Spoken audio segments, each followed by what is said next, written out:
A service of KIBMradio.com, the Internet's home for an all old-time radio.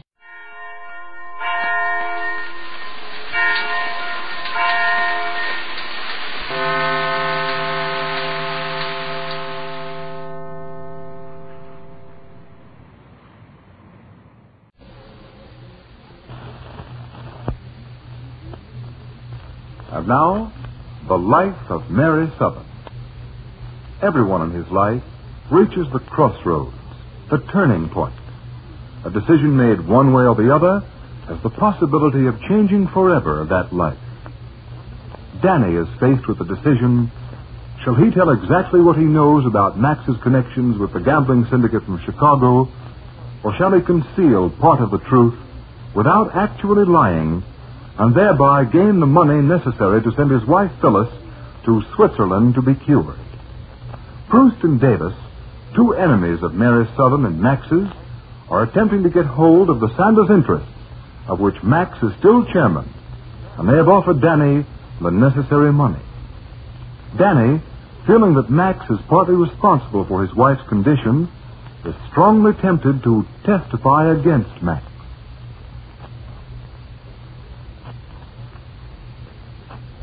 It is just a few seconds before Friday's close. Mary Sothern, Reverend Blaine, Dr. Benson, Daddy Stratford have gone to see District Attorney McGraw in an attempt to gain a postponement of Max's trial. This would give Max a chance to prove that he was fighting on the side of the law and not against it. However, Mr. McGraw thinks differently. Mrs. Sanders, I've got enough proof to send Max behind the bars. I've got plenty of proof in one single witness, the son of Mr. Stratford and a friend to all of you, who has agreed to tell the whole story on the stand. I'm sorry, Mrs. Sanders. I'm very sorry. Well, I suppose we might as well. Oh.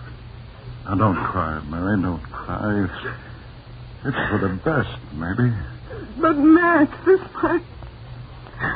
Oh, why didn't Danny come to us? Danny boy. Well, hello, Danny. I was just talking about you. You know these people, I believe. Yeah, I know them. Hello, Reverend. Hello, Danny. Anything wrong, son? No, Daddy, not anymore. Mm-hmm. Sit down, everybody. Danny, what are you trying to say? What is it, son? I don't know how to start, but just be quiet and listen to me, will you? Well, And you too, Mr. McGraw, because I think you'll be more interested than anyone else. Well, now, wait a minute, young man. Suppose you step into the other office and tell me what you seem to be so steamed up about. Oh, no, you don't, Danny. If you got anything to say, you say it. Why can't he say it here? Daddy, Well, I'll tell you why he can't say it here. Whatever Danny has to say belongs to the state. Danny is a state's witness. I won't have him ruining the prosecution's case. Mr. McGraw, you're interested in justice, aren't you? Yes, of course. But there are certain rules and procedures that must be adhered to. Mr. McGraw, there are certain rights that can't be measured by the rules in the law books. I ask you humbly, as a servant of the Lord and as a friend to these good people, not to make them suffer any longer. Let Danny Stratford tell us all what he has to say. Please, Mr. McGraw. Well, what can I say? I don't suppose it would do any good to talk to him alone anyway. This is the craziest case I've ever heard of. All right, Danny, say your say. Well, I haven't much to say except that I know Max was working to break up the gambling syndicate and not working with it. Not much. Why, Danny boy, that's everything. Mr. McGraw, you'll grant us the postponement now. Well, I still can see no reason to do so. No reason? Why, you haven't one good witness now. Are you presuming to tell me how I shall conduct this case? Mr. McGraw, I'm sure you don't understand. You'd like to win your case, wouldn't you? Mr. Stratford, I flatter myself in believing that I have a duty to perform for the people of this state. If I can find enough evidence to convict an alleged criminal, all well and good. If not, well, if the people feel that he's not guilty, then they will acquit him. And now, if you'll please excuse me. But, Mr. McGraw, there are several reasons why you must grant Max this postponement. If he's really guilty of breaking the law, I'd be the first one to want to see that he pays his debt to society, no matter what pain and sorrow it would cost me. But surely a slight postponement would in no way interfere with justice and might be the means of saving something very important to everyone in this town. What do you mean? The Sanders interests. which includes almost every industry in this town. At this very moment, they're in danger of falling into the hands of certain unscrupulous elements in Sanders. I don't have to tell you what that would mean to the people here. Well, now, wait a minute. How would a postponement stop this unscrupulous element, as you call it? For goodnight's sakes and holy Moses, can't you understand? Max is the only one who can really protect the interests. Fight for it. That's absolutely true, Mr. McGraw. Well, this is the most insane business that has ever been my misfortune to get into.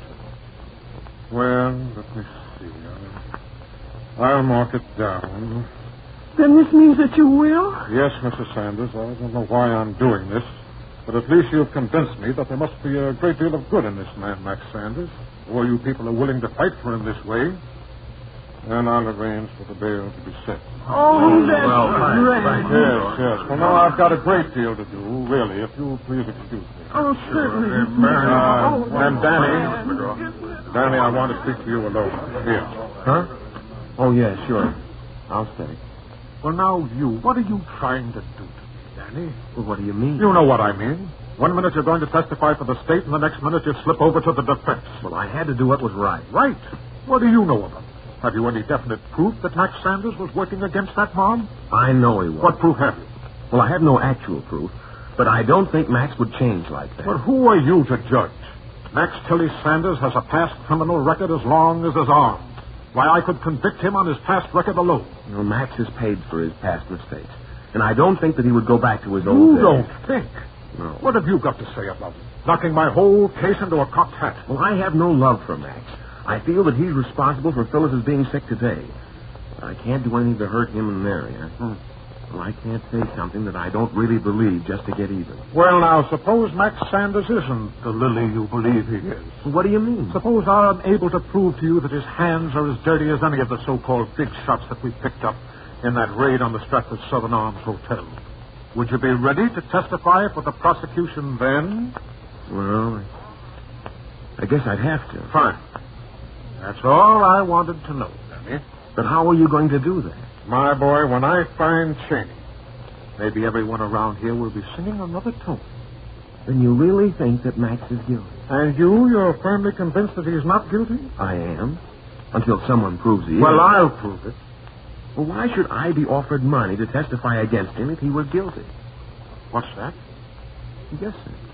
I've been offered money to testify against him. Who offered you money? Well, I can't tell you that. What kind of a town is this, anyway? It seems that everyone here is doing his level best to obstruct justice. Well, there are ways to make you talk, young man. You know that. I know, but I'm not talking yet. When the time comes, I'll tell you. Okay, have it your own way.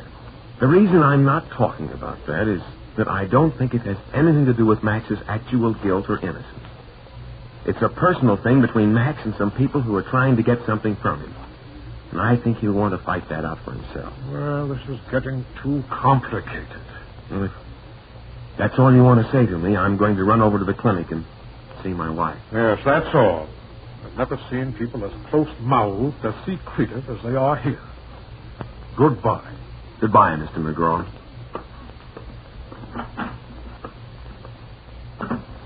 Danny. Oh, hello, Mary. What are you doing here? I thought you'd gone. I wanted to talk to you. Well, don't thank me, Mary. I just couldn't do that to you. I know how you love him.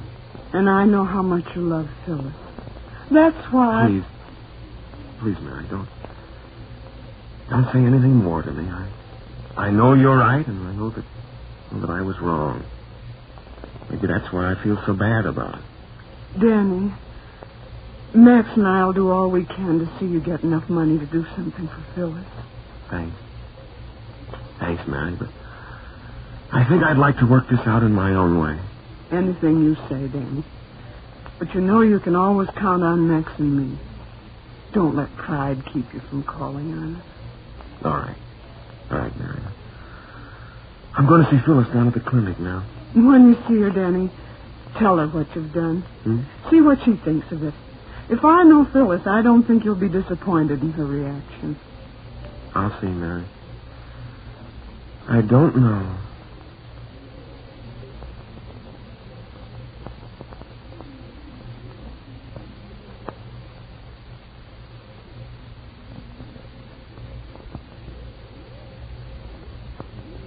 You're right, Mary. We don't think that Phyllis will be disappointed in Danny's decision. One can't hope to build happiness on the suffering of others. What about Max? He's won the first round of his fight to vindicate himself. McGraw has agreed to postpone the trial until Cheney can be found. But he may be caught any day. Will Max have enough time to stop Davis and Proust in their plan to get control of the Sanders interest? It's National Wheaties Week.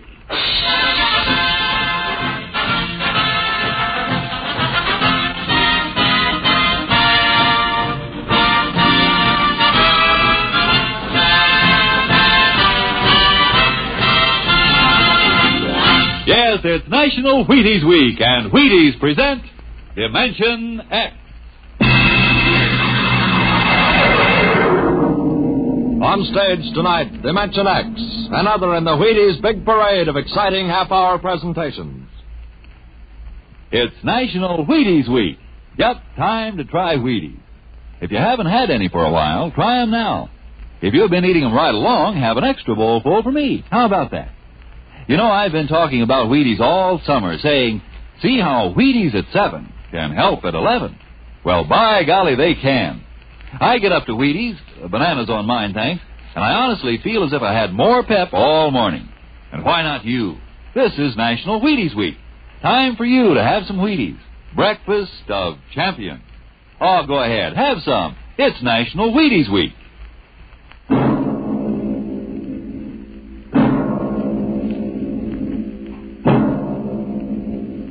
Now, tonight's adventure into the world of the unknown. The world of Dimension X.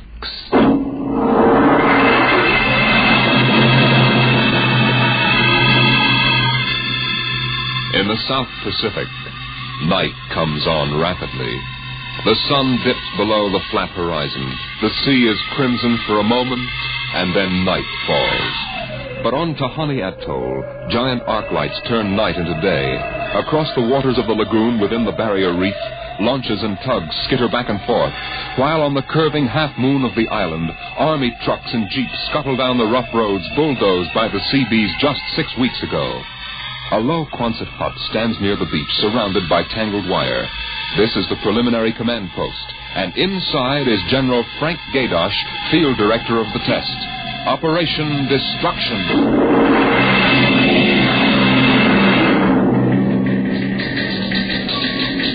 Well, everything on schedule, General Gaydosh.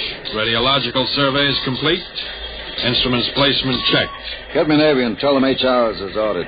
Send a periodic time check to Air Force and Ewintock and observation control on the Missouri. Yes, sir. I want a complete roster check on all personnel before HR. That test bomb is going off at 10 o'clock tomorrow morning. Even if there's a whole battalion stranded on the target vessels. You see that everybody's clear. Yes, sir. Oh, Nate Cohen wants to see you. Who the devil is he? AP man. He's been selected by the press radio pool to interview you. I haven't got time. Tell him to speak to Major Breedenberg. He's the PRO. Well, I think perhaps you'd better see him, sir. The directive on public relations from Washington was very clear. Now, what blazes am I supposed to run a bomb test and play mother hen to a bunch of reporters? Washington, sir? All right. Bring him in. Relly. Yes, sir. Give me some black coffee. Yes, sir. This is Mr. Cohen, General Gaydosh. How do you do it, General? Lousy, as a matter of fact. Is that an official statement? No. And run some of that world is at the crossroads baloney. I wrote that yesterday. General, what effect do you think the new bomb will have in the world situation? I can't tell you that, even if I knew. My job is to set the blaster thing off, see that nobody gets hurt, and collect the data. Can I speak with you for a moment, sir? Later, Alan. Go ahead, Cohen. You release anything on the scientific principles involved? I don't even understand it myself. Wait a minute. Dr. Muller. Yes? Come over here a moment, will you? Cohen, this is Dr. Fred Muller. How do you do? Civilian scientific director. He's the only one who knows what's inside that warhead. How do you do, Mr. Cohen? How about a statement, Doctor? Well, I'm afraid all I'm allowed to say is that the bomb is new. It's extremely powerful. And off the record, it's very tricky and dangerous. What'll happen if it goes off prematurely? I don't think we have to worry about that. In fact, we wouldn't even know about it. If you'll excuse me now. How about the natives? What about them? They're going to be evacuated from the island? They already have been. General Gaydosh. I saw the Tahani chief outside when I came in. The whole tribe's out there squatting down at the motor pool having a conference. What? Alan. I've been trying to tell you, sir, the Tahani are still on the island. What? The LCTs already, aren't they? Yes, sir, but they won't go. They refuse. The schedule called for their evacuation to Milani 3 hours ago. I realize that, sir, but I hoped we could still get them off without violence. Look, Alan, they're either on the island or off. Wait a minute. Go on, that's all. What are you going to do about the natives, General? I'll issue a statement later. You going to force them? Go on, out. I haven't got time. All right, General. Thanks. Thanks a lot. All right, Alan, let's have it. Well, sir, the Tahani have been kicking up a fuss all along. They won't leave. They won't. Do they know what's going to happen to the island? Do they know we're going to blow it higher than a kite? I told the chief, and he just said they won't go. They'll go all right if I have to. Get him in here. Chief? And the lieutenant who interprets. Yes, sir. How do you like that, Dr. Muller? I haven't got enough trouble. I feel rather sorry for the Tahani. It can't make much sense to them. We arrive and tell them they've got to get out. I appreciate your finer feelings, Muller. But I can't let 100 half-naked Kanakas hold up the bomb test. But they're not Kanakas, General. Captain Cook discovered the island in 1788. What's the difference? Lieutenant Gilbert reporting, sir. I haven't got time for ceremony, Gilbert. Tell the chief he and his tribe have to get off the island. We're providing homes for them on Milani. Maruru teupa tau tiari iti mailani.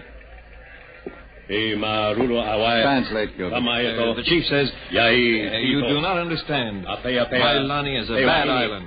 My people have lived on Tahani from the time that our ancestors were cast away on the island.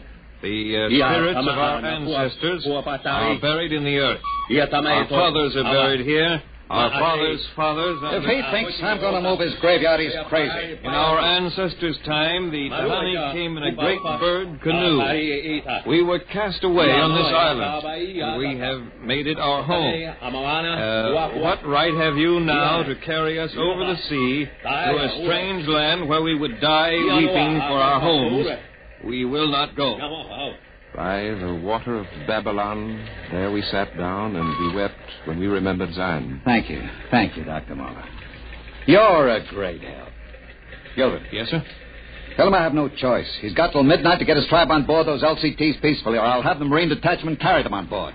Rather harsh, General. After all, justice is on their side. We're preparing to blow up their island, and we haven't asked them about Dr. Muller, you will kindly confine yourself to the scientific aspects of this operation. I'll take care of administrative matters. Well, if you could explain to them what is at stake here. Any further explaining I've got to do, I'll do with the Marine detachment. I'm not going to hold up my schedule to coddle 100 barefoot natives. Well, Gilbert? I told him. All right, get him out of here. I've heard enough. What the devil is that? It's some kind of a curse, sir. I can catch some of it. The island will remember the tears of its children and punish the invaders. The great destroyer will not destroy, and the evil man who is the chief will travel far through the blackness of night, even as the children of the island end, so will he. All right, Gilbert, take him away. Yes, sir.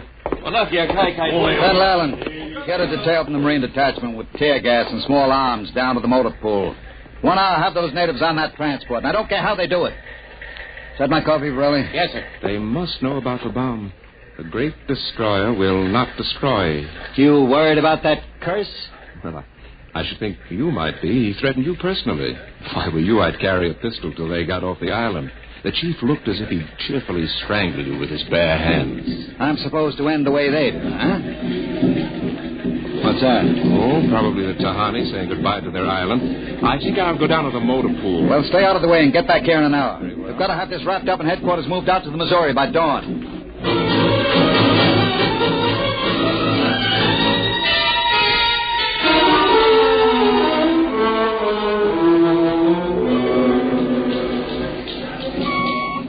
Navy and instrument room checking in, sir. That's the last. Have the Missouri take over control and send for my chief. Yes, sir. Are the LCTs standing by with those natives? Yes, sir. They're on the beach. The bomb unit is assembled in place, General. 2330. Right on the nose. Robin, start evacuation procedure. The Tahani have stopped. Allen's probably moving them out to the beach. Check them with Navy and Air Force, Peril. Yes, sir. What's that? It's coming from the beach. Tahani making trouble. Come on. Yo, You, Gilbert, what is it? Yes, sir. Colonel Allen ordered the Marines in, sir. What happened? What happened, man? The natives. They just got up and started marching. Did they embark? Oh, you don't understand, sir. They marched up the cliff and right off into the lagoon. What? All of them. The women and the kids, too. They didn't even try to swim, sir. What were you doing all this time? Just standing around with your thumb in your mouth? Where was the Marine detachment? We couldn't stop them, sir. They just walked over the cliff. They didn't even scream, not even the kids. We sent the crash boats out, but we couldn't get any of them out. Crazy idiots. Were any of the reporters there? Cohen and a life photographer. Get his film and hold it till I release it. What are you going to do, General? Postpone HR? It's too late for that now. Calling HR off isn't going to bring the natives back. But 100 men, women, and children just walking into the water. It's horrible. Look, I'm not happy about it either, but there's nothing we can do now. I gave them a chance to get off. They didn't want to take it. That's their hard luck, not mine. I hope you're right. What do you mean by that? Oh, I was just thinking about the curse the chief put on you. Even as the children of the island end, so will he. That's what he said to you, General. I heard him. Keep waiting, General. The great destroyer will not destroy. That must mean the bomb. Don't worry, Dr. Muller. It'll take more than a mumbo-jumbo curse from a native witch doctor to stop this operation. At each hour, that bomb goes off.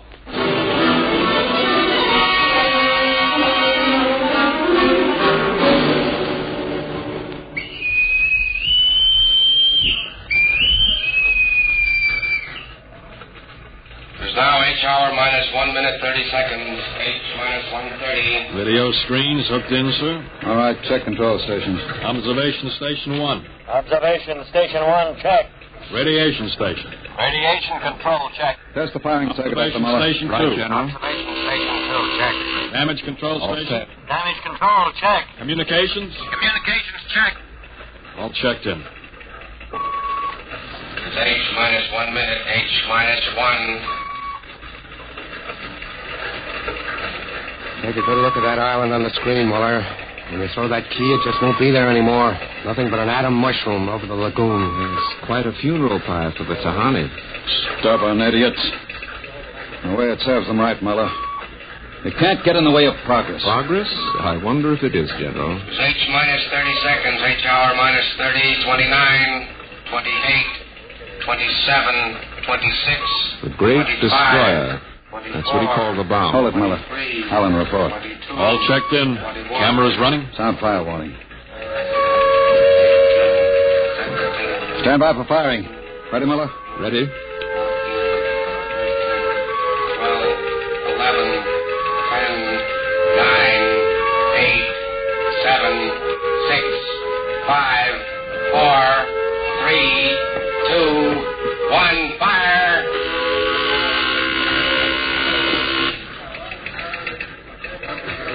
General, it didn't go off. Relly. The bomb didn't go off. Relly, signal stand by. Condition red. Allen, check readings. Muller, what's wrong? What happened? I don't know. The bomb didn't go off. What do you mean? Why didn't it go off? I don't know, except for one thing. The Tahani chief said the great destroyer would not destroy. It didn't, General. The bomb didn't go off.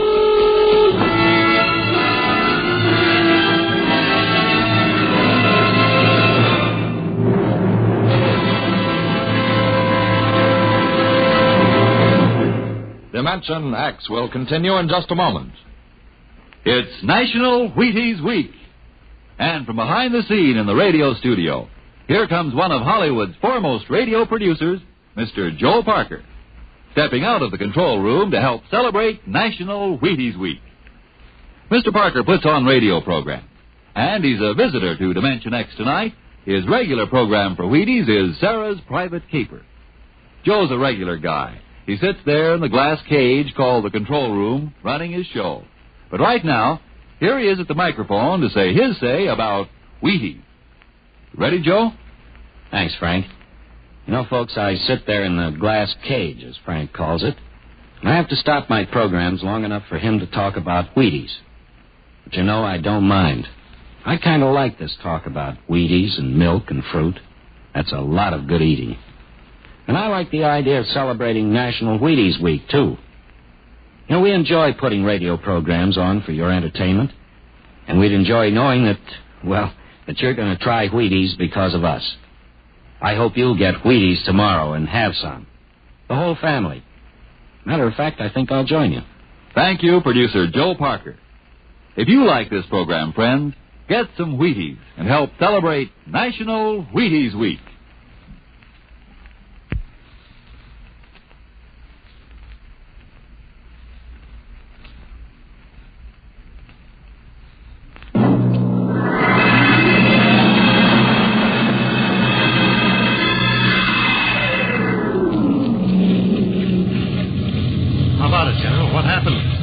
Statement? Nothing you can use, Cone. Not until we find out what went wrong. We'll let you come aboard this ship. Yeah, I walked on. You don't know why the bomb failed, huh? It didn't fail. Just didn't go off. Hey, what's that tank thing on deck, General? Undersea Salvage Unit Mark IV. They call it an undersea crawler. Somebody going down? That bomb is down there in the lagoon somewhere. Could go off at any second. Somebody has to go down, find it, and disarm it. That's a lovely job. Who's elected? I am. Dr. Muller. He's the only one who knows how to dismantle it. The crawler's ready, General. All right, come on, Muller. I'm ready. Well, as soon as we hit shallow water, get those gates open. We'll pull the crawler out, then you get away in a hurry. That bomb goes off while we're working on it. I don't want any casualties. Yes, sir. Inside, Muller. All right. I'm in. Remember, get this LCT out of the lagoon in a hurry. You got that, Alan? You take your orders from Admiral Yancey. Yes, sir. And, good luck. Closing the hatch. Get the sonar and Geiger counter warmed up, Muller. Right. I was just thinking of something, General. That curse, part of it came true. The bomb didn't go off. Oh? The second part of that curse was that you would end where they ended, and that was at the bottom of the lagoon. What are you trying to do, Muller? Nothing. I was just thinking this crawler is going to take us right down there where the Tahani died. I'm not worried about a handful of dead natives, Muller. I'm worried about that bomb. Okay, they're opening the gate. Let's go.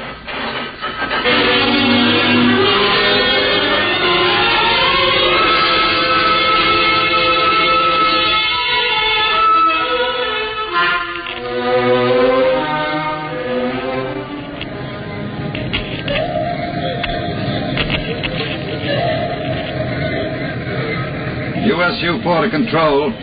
Depth 50 feet, bottom sandy. Dropping off sharp. Anything on sonar, Muller? A school of fish. Ever been down the crawler before? Only in the tank at New London. I think I've got a Geiger reading dead ahead. Hang on. We're going up over the reef. It must be the bomb, all right. The Geiger count is clucking like a brood hen. Keep an eye on the front vision plate. If we run over the bomb, we're liable to set it off. I think I'm getting something on sonar. Left of point. USU-4 to control. Over. USU-4 to control. Over. That's a prime note. Radio's out. Dead ahead. It looks too large to be the bomb. Can't see much in the forward vision plate. Wait a minute. That's part of the reef ahead. Well, that's where the Geiger reading indicated. The bomb must have settled in a hole in the reef. We'll have to go after it in diving suits. Suits are in the locker. Let's get this over with. The less time I spend down here waiting for that bomb to blow, the better I like it.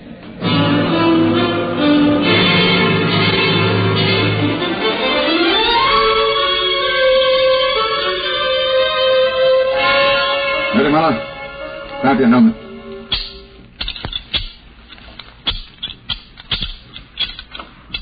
Getting me all right on your headset?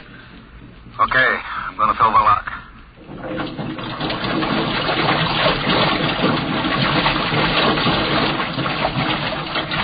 There goes the outer door.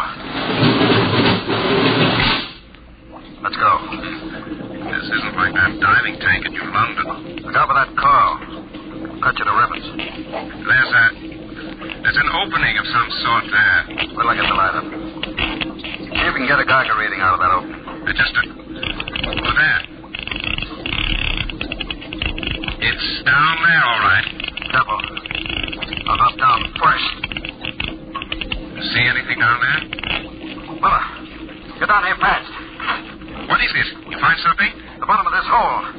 It's metal on the sides. But it's the coral reef. Look. Well, the joints. These are hook plates of some kind. And look out above us. It's closing. Grab it. It's too late. That little hatch just slid over the top. This is impossible. What's going on? It's like an airlock.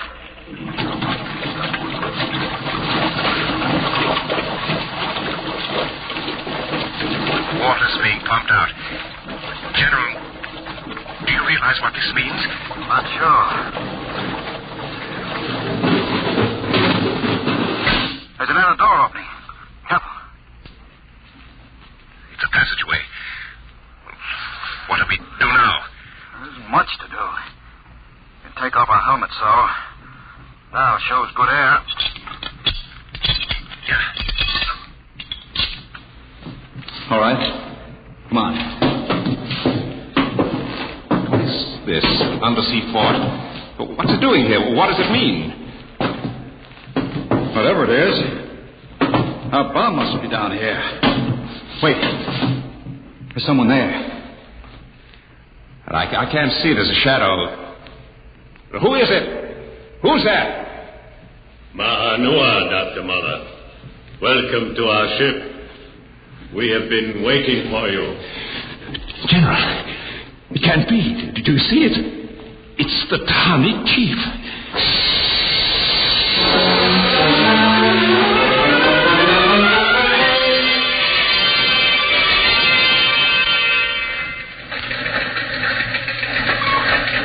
How long has the undersea crawler been down, Peril? 4 hours, sir. 2 since we lost contact. Well, keep trying. Yes, sir.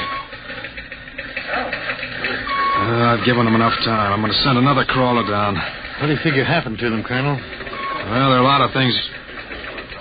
Hey, how did you get in here? I walked in. Okay, when are you going to release this, Colonel? It's the biggest story since the election. The bomb at Dud, Dr. Muller, General Gadosh dead. They're not dead. At least we don't know they are. As long as the bomb doesn't go off, there's still a chance that something will. The bomb. Morelli, condition red. Gilbert, radiation control into action. Get the hot squad into Tahani Lagoon as soon as it's clear. And get me a PT board with radiation screens. What is it, Colonel? What happened? The bomb must have blown. What about Muller, the general? If they were down in that lagoon, you guess.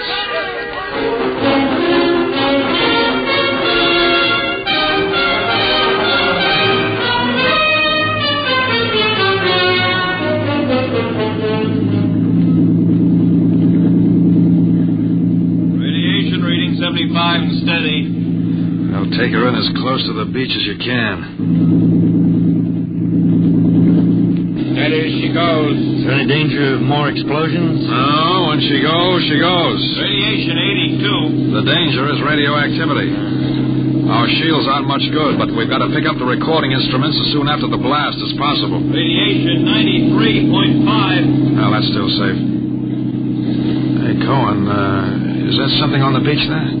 Well, yeah, it looks like a body. Maybe you blew one of the Tahani back out of the lagoon. No. It's moving. Gilbert, glasses. Yes, sir. It's a man, all right. Head into the beach. Aye, aye, sir. Who is it, Colonel? I can't tell, but he's in a diving suit. It's either Muller or General Gadosh.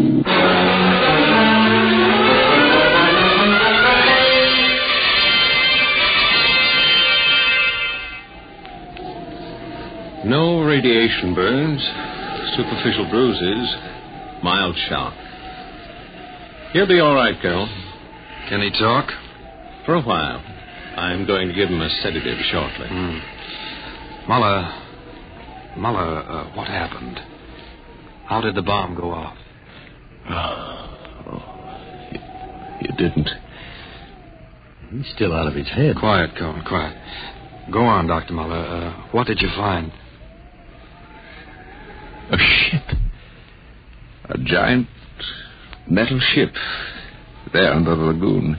A submarine? No. It was a spaceship camouflaged right next to the reef. What? When we went inside, we found the Tahani chief and all the tribe alive. What are you saying? Well, they drowned in the lagoon. I saw them. No, they didn't commit suicide as we thought. They just dived underwater into the rocket. A rocket? Built by Polynesian savages? But they're not savages. They're the Castaways. They're from another planet. Don't you understand? Their spaceship was wrecked here 400 years ago. They've been waiting ever since for a chance to go home. This boy's out of his mind. You better put him under the sedative, Doctor. It's true. They'd exhausted their fuel. They couldn't find anything here on Earth to replace it until we developed atomic power. Atomic power? You mean they stole our bomb? They made me dismantle it for them at the point of a gun. And then just before they blasted off, they let me go. But what about the general? You mean they killed him? You don't understand. I said I dismantled that bomb at the point of a gun. It was General Gaydosh who was holding it. What's that? Yes, he was one of them, one of their spies, sent out to bring back the rocket fuel they needed. And now, after 400 years, the Castaways are going home.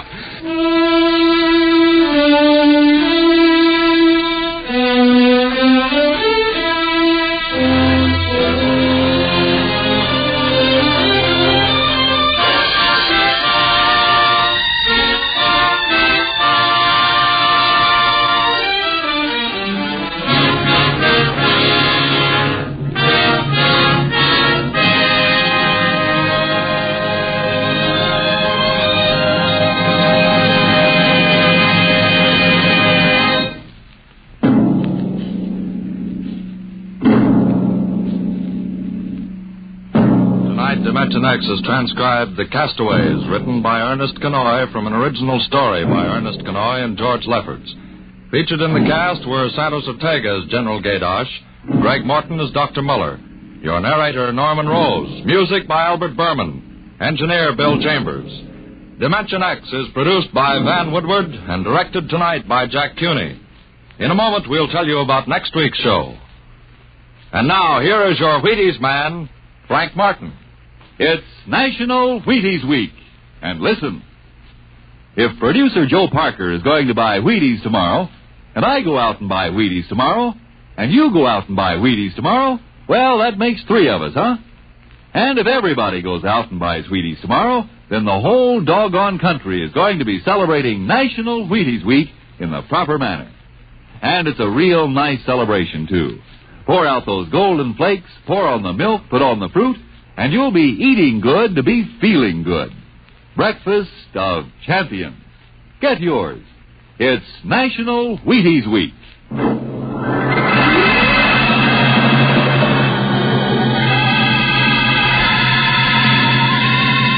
Next week on Dimension X, a dramatization of Ray Bradbury's new novel, The Martian Chronicles, the epic story of how man conquered a new planet and then lost his own.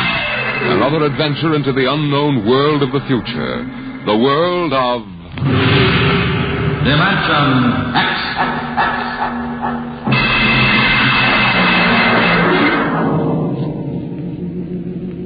And this is the Wheaties man, Frank Martin, inviting you to listen also on Saturday, that's tomorrow night, to Joel McRae in Tales of the Texas Rangers on the Wheaties Big Parade. It's National Wheaties Week. Sway your partners right and left. It's National Wheaties Week. Come on, everybody, to the Wheaties party. Eat a lot of Wheaties like the champions do. Dance together, cheek to cheek. This is National Wheaties Week. Eat a lot of Wheaties like the champions do. Wheaties, a breakfast of champions.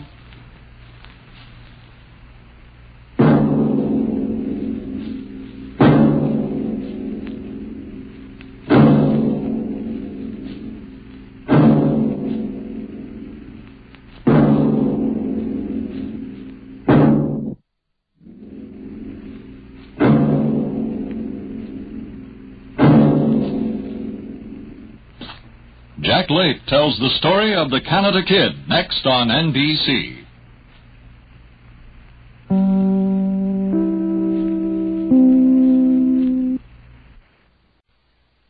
By transcription. It's National Wheaties Week.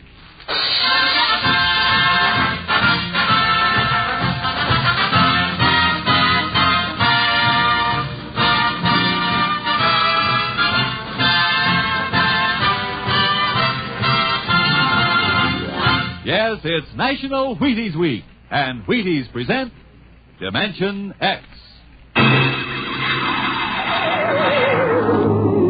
On stage tonight, Dimension X, another in the Wheaties big parade of exciting half-hour presentations. It's National Wheaties Week.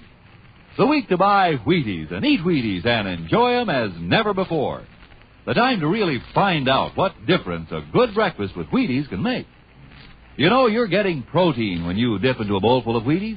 You're getting whole wheat minerals and vitamins. You're getting whole wheat energy. Yup, there's a whole kernel of wheat in every Wheaties flake. That's how a better breakfast, beginning with Wheaties, can help you step lively all morning long. And that's why all over this big country, folks are celebrating National Wheaties Week and stepping lively. So how about it? Get out the big cereal bowl and help celebrate Breakfast of Champions. Pour out those golden flakes, put on the milk, put on the fruit, and let's have National Wheaties Week. You ready? Let's go.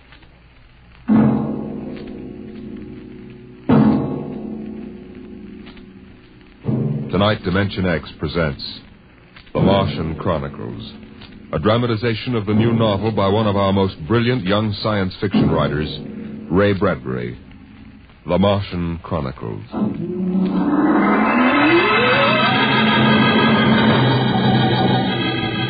January in the year 1999. 1 minute it was Ohio winter with doors closed, the panes blind with frost, icicles fringing every roof, children skiing on snowy slopes. And then a long wave of warmth crossed the small town, a flooding sea of hot air.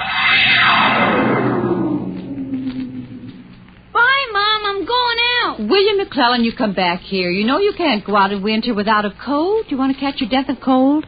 But it isn't cold. It's warm outside. It's rocket summer. Rocket summer? You know, like Indian summer.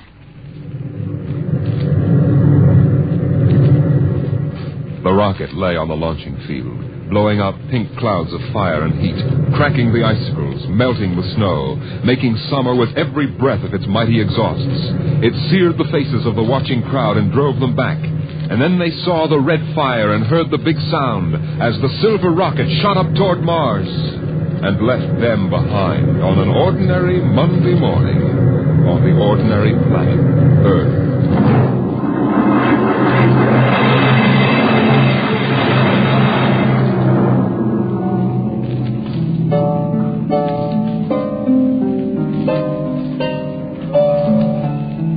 They lived in a house of crystal pillars on the planet Mars by the edge of an empty sea. And every morning you could see Ela eating the golden fruits that grew from the crystal walls, or her husband sitting alone in his room reading from a singing metal book over which he brushed his hand as one might play a harp. Ela and her husband were not old. Once they had liked painting pictures with chemical fire, swimming in the canals when the wine trees filled them with green liquors, and talking into the dawn together. But no more. Marriage sometimes makes people old and familiar while still young, and Ela was not happy now. This morning she sat dreaming between the crystal pillars and wished that somehow a miracle might happen. And then suddenly... Ela, did you call? No. I thought I heard you cry out. Did I? I was almost asleep and had a dream. In the daytime? You don't often do that. Strange. How very strange. I dreamed about a man. A tall man. 6 feet tall. Oh, how absurd. He'd be a giant, a misshapen giant. I know. And yet somehow he looked quite handsome. He was dressed in a strange uniform. And he came down out of the sky in a long silver craft. Out of the sky? What nonsense. He spoke pleasantly to me in another language, but somehow I understood him with my mind. Telepathy, I suppose. Oh, really, Ela? And he said, I've come from the third planet in my ship. My name is Nathaniel York. A stupid name. Who ever heard of a name like that? Perhaps they have names like that on Earth. That's ridiculous, Ela. Everyone knows the third planet is incapable of supporting life. There's too much oxygen in their atmosphere. I suppose. But haven't you ever wondered if... Well, wouldn't it be fascinating if there were people there, and they traveled through space in some sort of ship? Really, Ela? You know I hate this emotional wailing. Now, let's get on with our work.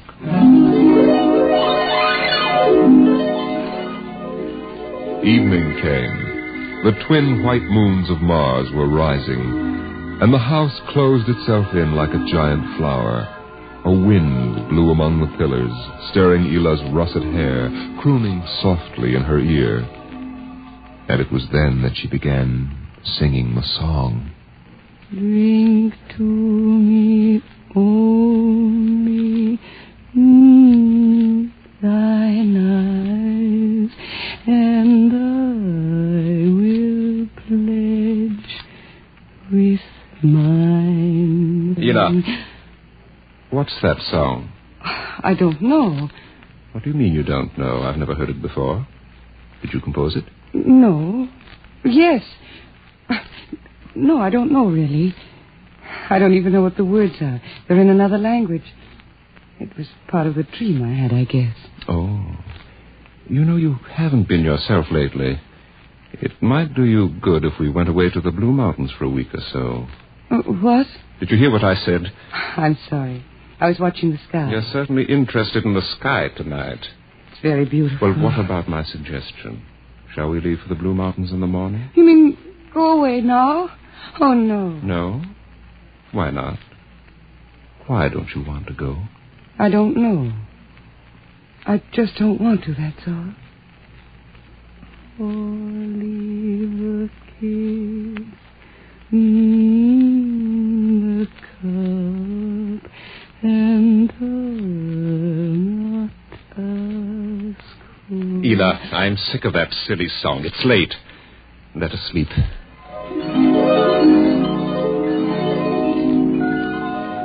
From the crystal walls poured a soft carpeting of mist to support Ela where she lay down to sleep. But through the night she tossed restlessly until just at dawn the dream recurred.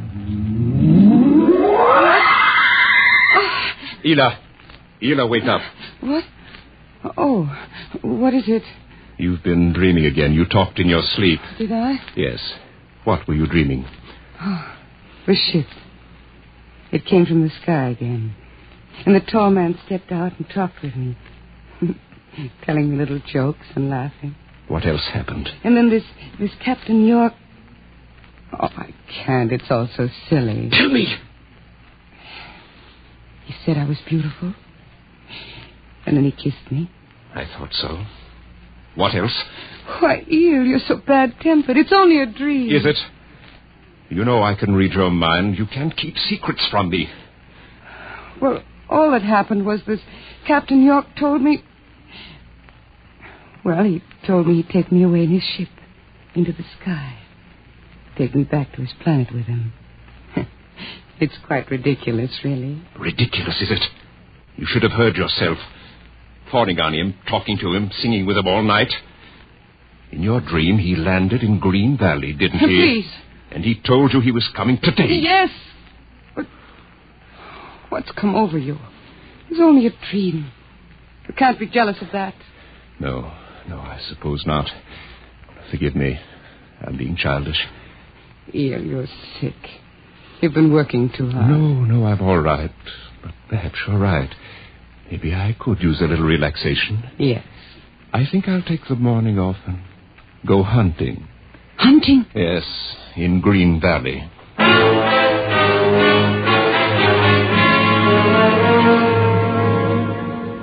Numbly, she watched him go to a closet and draw forth an evil-looking weapon. And then her husband was gone, walking toward Green Valley. And Ela waited, watching the sky for an unknown thing, trembling with a nameless fear. And then it happened. A whirring, rushing sound. The warmth as of a giant fire passing in the air. The gleam of metal in the sky. He's come. It's true. The dream is true. The rocket vanished over the hill. The sky was empty again. And trembling, Ela waited again, looking toward Green Valley and seeing nothing. Listening for sounds and hearing nothing. Until a shot sounded, very sharply. The sound of the evil weapon. Oh, no. No. Her body jerked with the sound, and she wanted to scream and never stop screaming. For now she knew the dream could never come true. There was nothing left but the song, the strange and fine and beautiful song.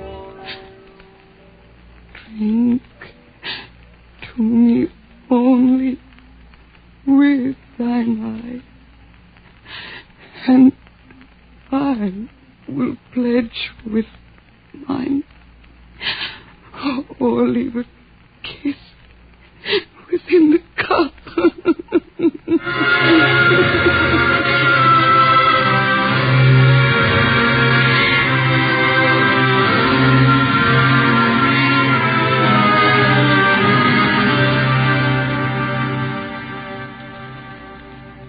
But still the rockets came. The next ship came down from the stars and the black velocities and the silent gulfs of space and landed by night near a Martian city. The men made their way to the outer rim of the dreaming city, and then Jeff Spender went in to reconnoiter while the others watched and waited for something to stir in the haunted city, some gray form to rise, some voice to break the unearthly stillness. Where were the people? Where were the Martians? Nothing stirred to disturb the silence until... Halt! Who goes there? Don't shoot! Hold it, Parker. Let's Spender and his party. They're coming back. Captain Wilder! Over here. Well? Captain, we've searched the city. People were living here last week. People? Martians. Where are they now? Dead. Dead? What did they die of? You won't believe it, Captain. Chickenpox. Good Lord, no. Yes. No resistance to an Earth disease, I guess. So the other rocket did get through to Mars. It looks like it, Captain. God only knows what the Martians did to them. But at least we know what they did to the Martians. You mean they're all dead? Yes. This planet is through. Hey, you hear that, guys? We're safe. Break out a bottle, Cookie. Let's have a drink to celebrate. Stop it, Parkhill. Put down that bottle. What's eating you, Spender? The planet's ours now. We got to christen it, don't we? I christen thee the city of... I christen... Hey, Park Hill City. Park Hill, I warned you. All right, Spender, that's enough. That'll cost you a $50 fine. Cookie, McClure, take care of Park Hill. Spender, you come with me.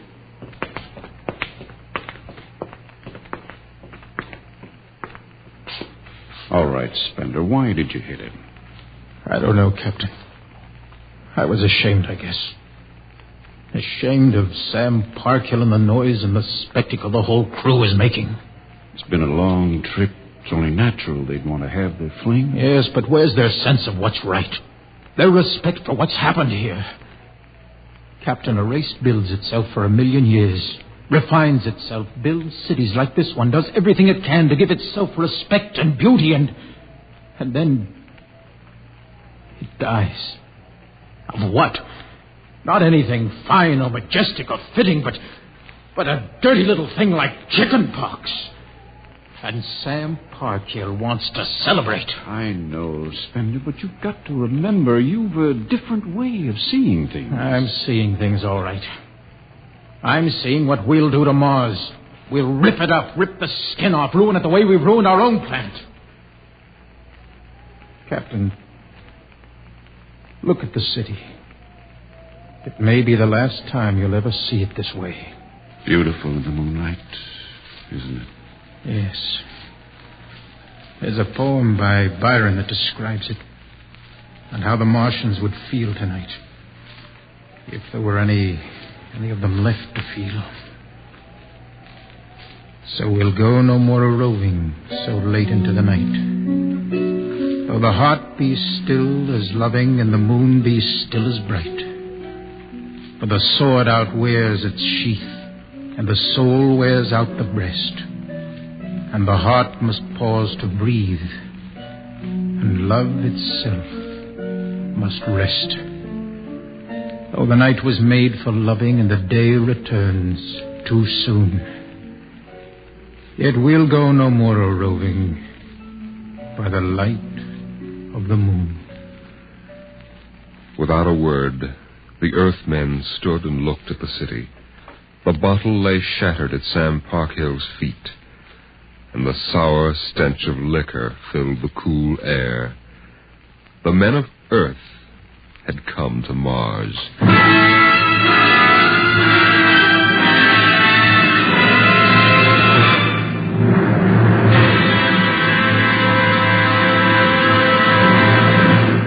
Dimension X will continue in just a moment. It's National Wheaties Week. Yes, the week when everybody tries Wheaties, even an orchestra leader. And here he comes from behind the scenes in radio to help celebrate National Wheaties Week, Mr. Von Dexter. Thank you, Frank. Hello, folks. I understand this is National Wheaties Week. I kind of get a kick out of that. The only breakfast food in the world with a week of its own. And I'm here for just one thing, to ask you to try Wheaties during National Wheaties Week. There are a lot of us whose voices you've never heard on the Wheaties big parade of radio programs, you know. Backstage people. Like musicians. Right, Frank, like musicians. We get great pleasure from knowing you like these programs well enough to buy a box of Wheaties tomorrow. Wheaties are good. They're nice to eat. I like them. I think you will. Try them once during National Wheaties Week. Will you do that? Vaughn, I think the folks will. Good. Thank you. Good night.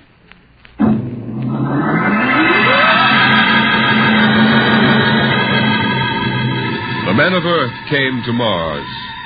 They came because they were afraid or unafraid, because they were happy or unhappy, because they felt like pilgrims or did not feel like pilgrims. The government posters screamed, "There's work for you in the sky. See Mars!" And the men shuffled forward, all kinds of men, all coming for different reasons. The rockets came like drums beating in the night. They came like locusts, swarming and settling in blooms of rosy smoke. Mars was a distant shore, and the settlers spread upon it in waves. First the pioneers and builders, then the people of civilization.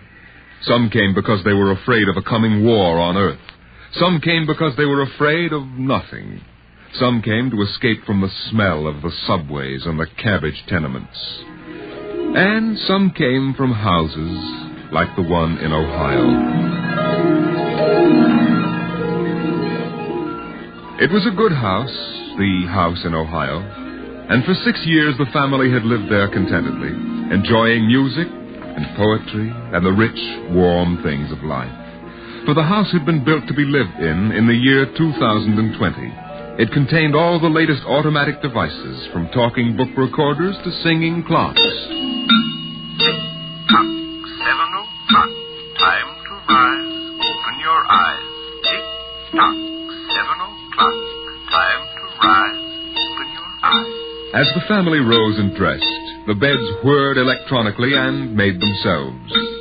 In the kitchen, the stove sighed, and ejected from its warm interior 8 eggs, sunny side up, 12 bacon slices, 2 coffees, and 2 glasses of milk. 7:09, breakfast time. Come and dine. 7:09. Beside the breakfast table, the facsimile machine clacked and deposited the morning paper on the table. The headlines today spoke ominously of the danger of a coming war, and the man frowned as he read the news. Today is August 4th, 2026. Insurance, gas, and at-and-heat bills are due. And today, remember, the family has planned a picnic. Gee, Dad, are we really going? Sure, Timmy, why not? It's raining out. It's not raining where we're going, son. Now run upstairs, pack your fishing tackle. We're going on our picnic, all right. Okay, Dan. Bill, are you sure we ought to go? Yes. Have you seen the headlines this morning? Looks bad, doesn't it? Mm-hmm. The rocket's ready. All we have to do is pack and take off. I know, but... Well, flying to Mars, it seems so crazy. Well, all right, then we'll go. Should we tell the children why we're going? No, not yet. Let them enjoy the picnic. The house went on with its appointed tasks. 9:15, time to clean. 9:15, time to clean. Out of the molding darted hundreds of tiny mechanical mice, all rubber and metal. They sucked up the dust and dirt in the house and popped back into their burrows. In the walls, relays clicked, memory tapes glided under electric eyes, recorded voices moved under steel needles. 12 o'clock, 2 o'clock, 4 o'clock, 6 o'clock, tick-tock, 8 o'clock. Evening came. In the living room, the hearth fire bloomed out of nothing, and the phonograph spoke from beside the fireplace. Mrs. McClellan, what poem would you like to hear this evening? Mr. McClellan? Since you express no preference, I shall select at random from among your favorites. Sarah Teasdale, There Will Come Soft Rains. There will come soft rains and the smell of the ground, and swallows circling with their shimmering sound, and frogs in the pools singing at night, and wild plum trees in tremulous white. Robins will wear their feathery fire, whistling their whims on a low fence wire, and not one will know of war, not one will care at last when it is done. Not one would mind, neither bird nor tree, if mankind perished utterly, and spring herself, when she woke at dawn, would scarcely know that we were gone. The phonograph finished the poem, but there was no one there to hear, for the family had gone to Mars.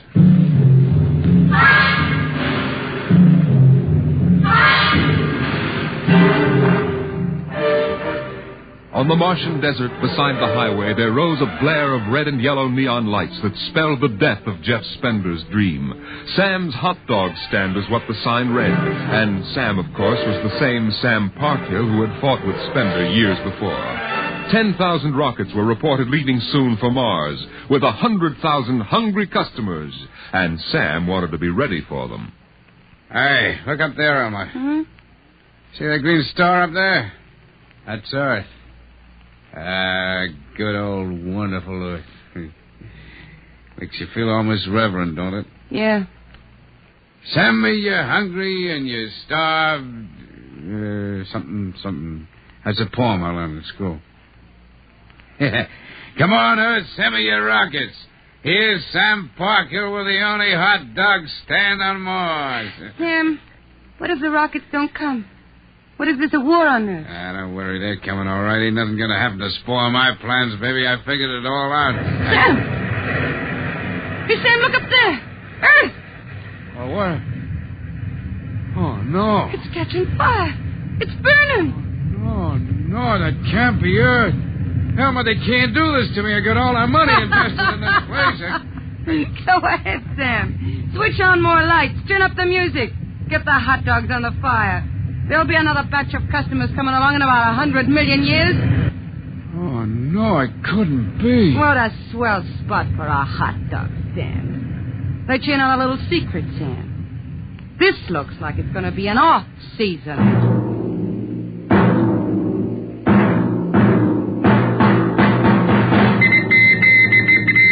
The light beam radio crackled with the news. By morning, the shelves of the luggage store were empty, and the rockets were blasting off, headed back to Earth.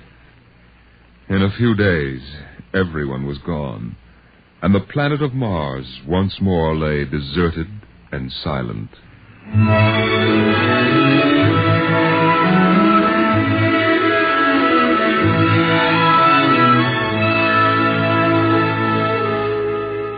And then, after all the rest had gone, one last rocket landed on Mars. A small, family-sized rocket come all the way from Earth.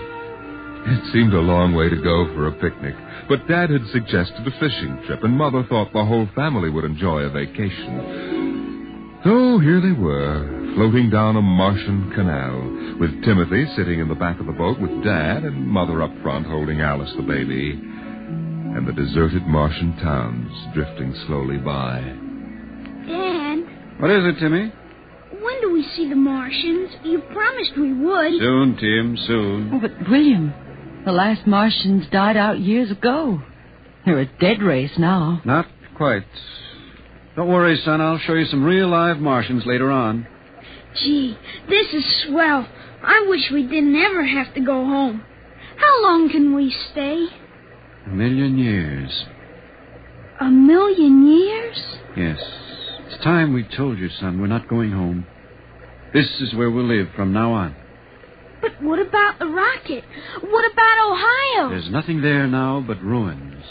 The last Earth radio just went off the air. That means the war is over and Earth is finished. We're going to blow up our rocket and start all over. See if we can't build a better world up here. You mean Mars is going to be our home? Yes. I hope you don't mind too much. No, sir. But what about the Martians? When do we get to see them? There they are, son. Look down at the water. I don't see anything there. Beside the boat. Look at the reflections in the water. But that's us down there. Just you and me and Mom and the baby. Yes, son. You see, we're the Martians now. For a long, silent moment, Timmy stared down at the reflections of the family in the waters. And the Martian stared back up at him. Then he lifted his eyes to the deep ocean sky, trying once more to see Earth and the house he had always called home. But Earth was too far away, and the house was now only a heap of radioactive rubble. Only one wall remained standing, and within the wall a voice spoke again and again and again. Not one would mind, neither bird nor tree, if mankind perished utterly, and spring herself, when she woke at dawn, would scarcely know that we were gone, that we were gone, that we were gone, that we were gone, that we were gone, that we were gone. 2026. Today is October 5th, 2026.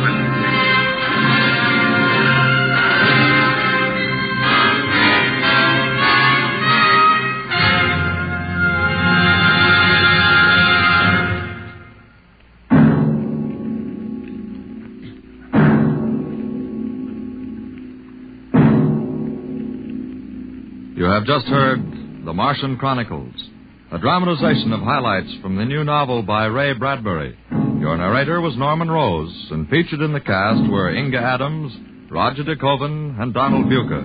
Music by Albert Berman, engineer Bill Chambers. Dimension X is produced by Van Woodward and directed by Jack Cuney. In a moment, we'll tell you about next week's show. And now, here is your Wheaties man, Frank Martin. Go out and get the Wheaties. It's National Wheaties Week. Yep, this is the week everybody's trying Wheaties. See yourself how Wheaties at 7 can help at 11. A better breakfast beginning with Wheaties can help make a wonderful difference, because there's a whole kernel of wheat in every Wheaties plate. So eat happy, work happy. Wheaties, breakfast of champions. Get yours. Get yours. It's National Wheaties Week.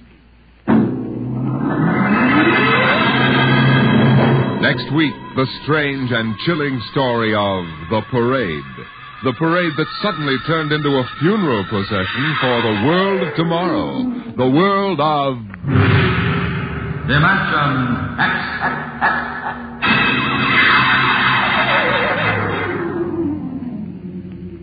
And this is the Wheaties man, Frank Martin, inviting you to listen on Saturday, that's tomorrow night, to Joel McRae in Tales of the Texas Rangers on the Wheaties Big Parade.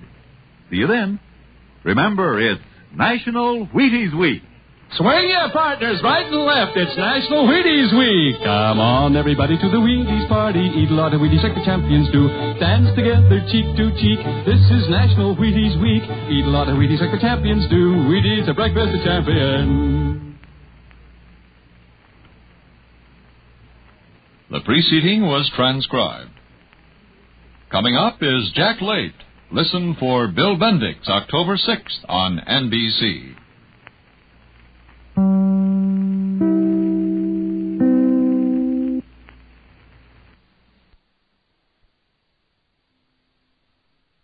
One by one, the members of the Gregory party have seen various portions of the huge Euclidean city below the sea.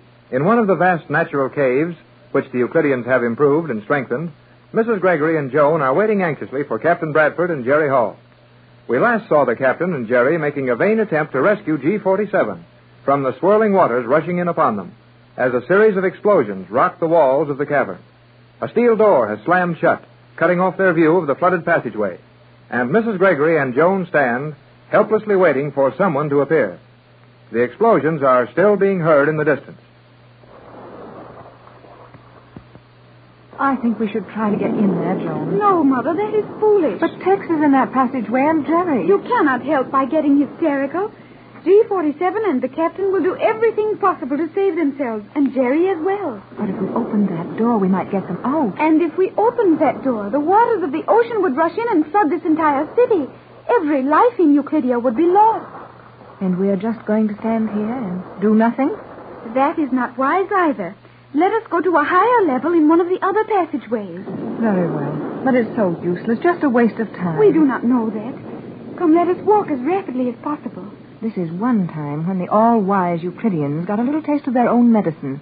Their cleverly designed volcanic eruption is just as apt to destroy their city as it is to drive away any boats on the surface of the water. I know the Euclidean thoroughness of planning much better than you, Mother. It is only a remote possibility that misfortune has befallen G-47. Even if he could manage to escape, what of Jerry and the captain? The captain's life is very valuable to G-47 until his formula is secured for the Euclideans. If G-47 is safe, Jerry and the captain are also safe. I hope you're right, Joan, dear. But I can't feel very cheerful about it. I think we will soon have information of a more definite nature. Is this not Cheops approaching us? It looks like him, and he's in a hurry.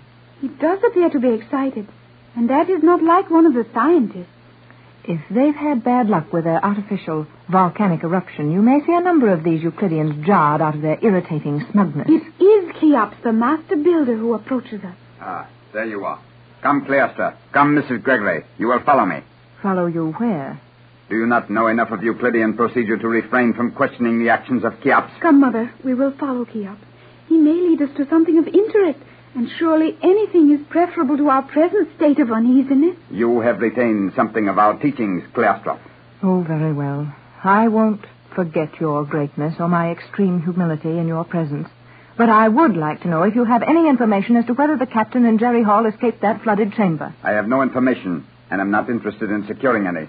Their absence fails to annoy me as greatly as their presence would. G-47 is with them. What? G-47 is in that flooded chamber with the captain and Jerry. Then come. We must hasten to the control room. Come with me, that you may show me the point at which they were last seen. You're excited enough now. Naturally. G-47 must be saved. Well, I don't agree with you as to that. But as you'll probably be forced to save Tex and Jerry at the same time, we'll help you. I think we are now at the same level as the corridor they were imprisoned in. That is well. We will enter this control room. From here we may command a view of the surface through our prism reflectors. Enter.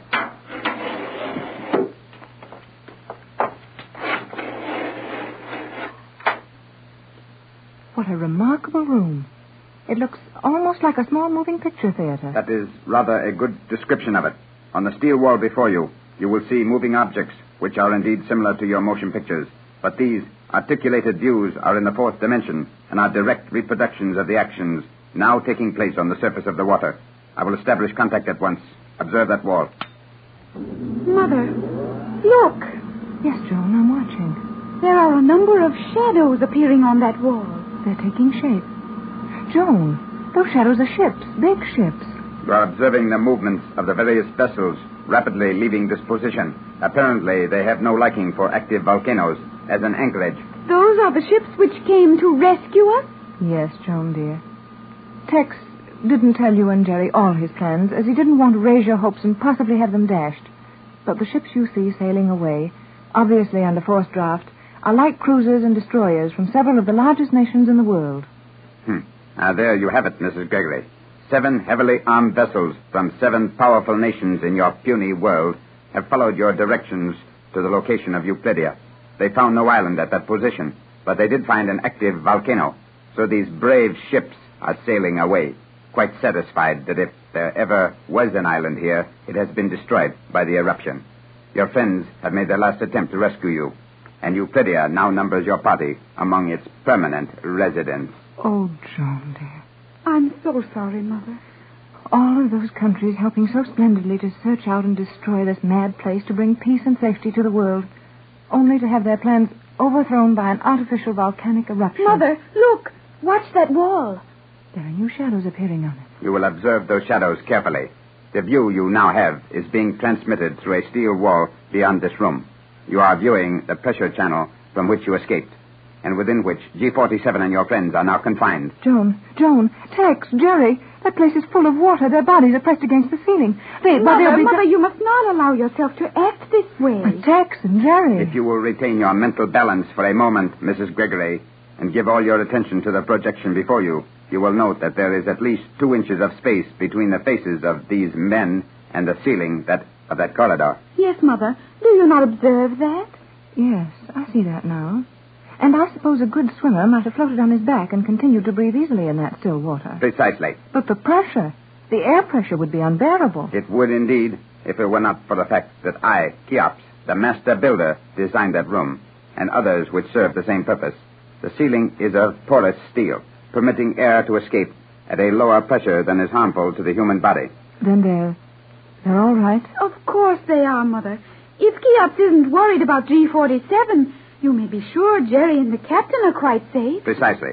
Now, if you will continue to watch those shadow vision images, you will observe the water level receding as I advance this control. How soon will they be freed? Watch and ask no questions. Mother, the water is receding. Yes, it is. Rapidly, too. And I can see all 3 of the men moving in the water. They're all perfectly safe now. That water is going down rapidly. Now Jerry is turning over to swim. Note the look of relief that comes over his face. Oh, I don't blame him. Now Tex and G47 are both turning over. Their feet will soon touch the floor. Oh, Joan, I'm so glad. It will be a matter of less than 120 seconds until your friends will be free to enter this room. 2 minutes. That's a wonderful performance, Cheops. The secrets of the builders of the Great Pyramids have come down through the ages to me. The building of a simple room such as that one is child's play to me. That's something I want you to explain to me when you have time, Cheops. Did your namesake actually build pyramids? Mrs. Gregory, your attempt at humor is in very poor taste, as my displeasure would mean your life. Please, Mother, do not anger him. I didn't mean to. And my question was perfectly sincere. Our educational system has conflicting testimony rather generously scattered through it. One of the most recently discussed theories is that Khufu, or Cheops, did not build the Great Pyramid. In fact, modern science is striving to prove this. You are not deliberately attempting to antagonize me? You are sincere? Perfectly sincere. In my library at home, I have no less than 6 volumes, all accepted as authority by recognized historians. And no 2 of the 6 agree, even reasonably, as to the time of the building of the Great Pyramid, the part Cheops played in this building, or even the fact that this was the first pyramid. So, those conditions of confusion and ignorance actually exist in your world. I have been told as much about the Western world, but it seemed incredible. We of the East are definite in our ancient history, even in the everyday world. You have aroused my interest. At some future time, I will be glad to demonstrate my proofs as to the actual building of the Great Pyramid. For the present, I may tell you briefly that Cheops was the builder of the Great Pyramid, which was also the first pyramid. He started work in the year 3949 BC, when but 20 years of age, and completed it in 20 years. The Sagara, commonly called the Step Pyramid, was not started until 3000 BC, 8 years after the death of Cheops, and 29 years after the completion of the Great Pyramid of Cheops. Is that satisfactory to you, Mother? More than that, it's amazing. And I'm beginning to wonder just how many things we accept in our world that may be poorly stated to us. Hello, everybody. Oh, Jerry. Oh, Mother, is it Jerry? Sure is. And boy, have we had some experience. Young man, do you realize you have rushed unbidden into one of the most carefully guarded rooms in Euclidia? Oh, nobody was guarding it when I came in. Hey, you been watching moving pictures here? Well, something like that. Where is Tex? You will leave immediately. All of you. Get out. Get out. Mother, come. Cheops is angry. Oh, gee, I'm sorry I busted in here like that. But if you only knew what happened to us. We know, Jerry, but let us leave at once and discuss it out in the corridor. Yes, meddling fools. Leave at once. Well, I guess we can talk out here all right. I didn't mean to make the old guy mad. Forget it, Jerry. That's just his Euclidean temperament. But how is Tex? Oh, he's okay. He went with G47 to look at those ships on the surface. Through some kind of a periscope, I guess. Through prism reflectors, Jerry. We have just seen the ship sail away. Yeah, I guess the volcano eruption these guys put on sure scared them away. But give me a chance to tell us what happened to us. When Tex and I rushed back into the hallway after G47, the water started coming in. We have seen all that, Jerry. Huh? You what? That's right, Jerry. Cheops took us into the room where you found us, and with some very wonderful equipment, which he referred to as prism reflectors, he showed us the room in which you were floating on the top of the water. Yes, Jerry, and we could see that you had very little space in which to breathe. Well, all that's over now, and we're all right. The important thing is those ships that were looking for the island. I'm afraid that's all over, too, Jerry. It is indeed all over. Yeah, well, they're gone. And right now, I'll bet their radios are telling the world that the Magic Island was destroyed by that volcano. If they will even believe there was an island, Jerry. The Magic Island is a very real place to Mrs. Gregory and her little party of loyal friends. The finding of her daughter Joan on the island should have brought the story of the 14-year search to a happy ending, but such is far from true. Jerry and Joan, with Mrs. Gregory and the captain, found it comparatively easy to escape from the island. Now their position is much more difficult. 400 feet below the surface of the water, 200 feet below the spot where the artificial island is hidden in a volcanic crater, the mysterious city of Euclidia, a complete community, capable of sustaining life indefinitely, holds our friends tightly in its grip, and escape seems far away. Come, Mother, we may as well return to our quarters. Well, sure, Mrs. Gregory, come on. I hate to leave Tex without knowing just where he is. Well, we couldn't help him any if we did know. I suppose you're right, Jerry. He is indeed, Mother. Very well, Joan, dear. I'll wait quietly for news of the captain. But why return to our quarters? We may as well continue our inspection tour of this underwater city and learn all we can about it. It is time for our lunch. Oh, boy. Grub. Grub? Yeah, you know, grub, chow, victuals, eats, foods. Jerry Hall, if you would only say what you mean. Oh, I did. You just don't understand English. Do you understand it? Do I? Please, Why... Joan and Jerry, don't start another of your arguments now. Oh, I'm sorry, Mrs. Gregory. Come on, let's go to lunch. I don't feel that I care for anything. Oh, sure you do. You've got to eat something whether you feel like it or not. Yes, Mother. It is foolish to deprive yourself of the nourishment your body needs merely to give your mental depression full sway. Hey, listen. It is indeed time for our lunch, and we must hurry to eat it as we will be given only a limited time. Very well, Joan. Are you sure which way we go? Oh, that's easy. We take that elevator right over there. One nice thing about this underwater city, they don't hide things as much as they did up in the island. That is true, Jerry. We will be able to find our quarters at any time. It's very obvious that the Euclideans don't feel it necessary to take any further precautions against our escaping. They know we can't escape. Oh, gee, Mrs. Gregory. Quit acting so down and out. We're not licked yet. Perhaps you don't realize when you're licked, Jerry, but I feel rather thoroughly beaten. We are in no danger, Mother, and we have unlimited time in which to plan. There is still hope. Oh, sure there is. But here's the elevator. I know it's the right one because the girl submarine commander showed it to me. We must go quickly or the luncheon will be removed. Yeah. We have to eat just when these fellows want you to or they take it away from you. Now, hang on tight, Mrs. Gregory. The commander said this elevator was mighty fast. If she thought it fast enough to warrant her warning, it would probably be terrifying. There are a number of handles which we may grip with our hands. Yeah, and those handles look pretty shiny, like somebody's been hanging on plenty. Well, get set. Here we go. Can you operate this, Jerry? Oh, I can try.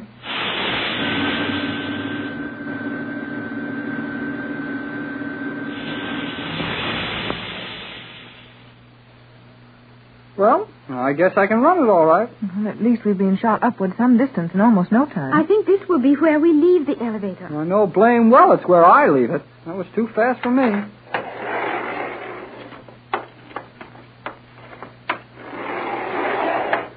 We are on the proper level. The section containing our quarters is just ahead. You're a good guesser, Jerry. I must be. I sure didn't feel any too sure when that elevator would land us, though. We are now walking on the noiseless steel. The corridor outside our quarters is noiseless. I think we are correct. Yes. That should be the door right over there. Hey, wait a minute. Sounds like another elevator coming.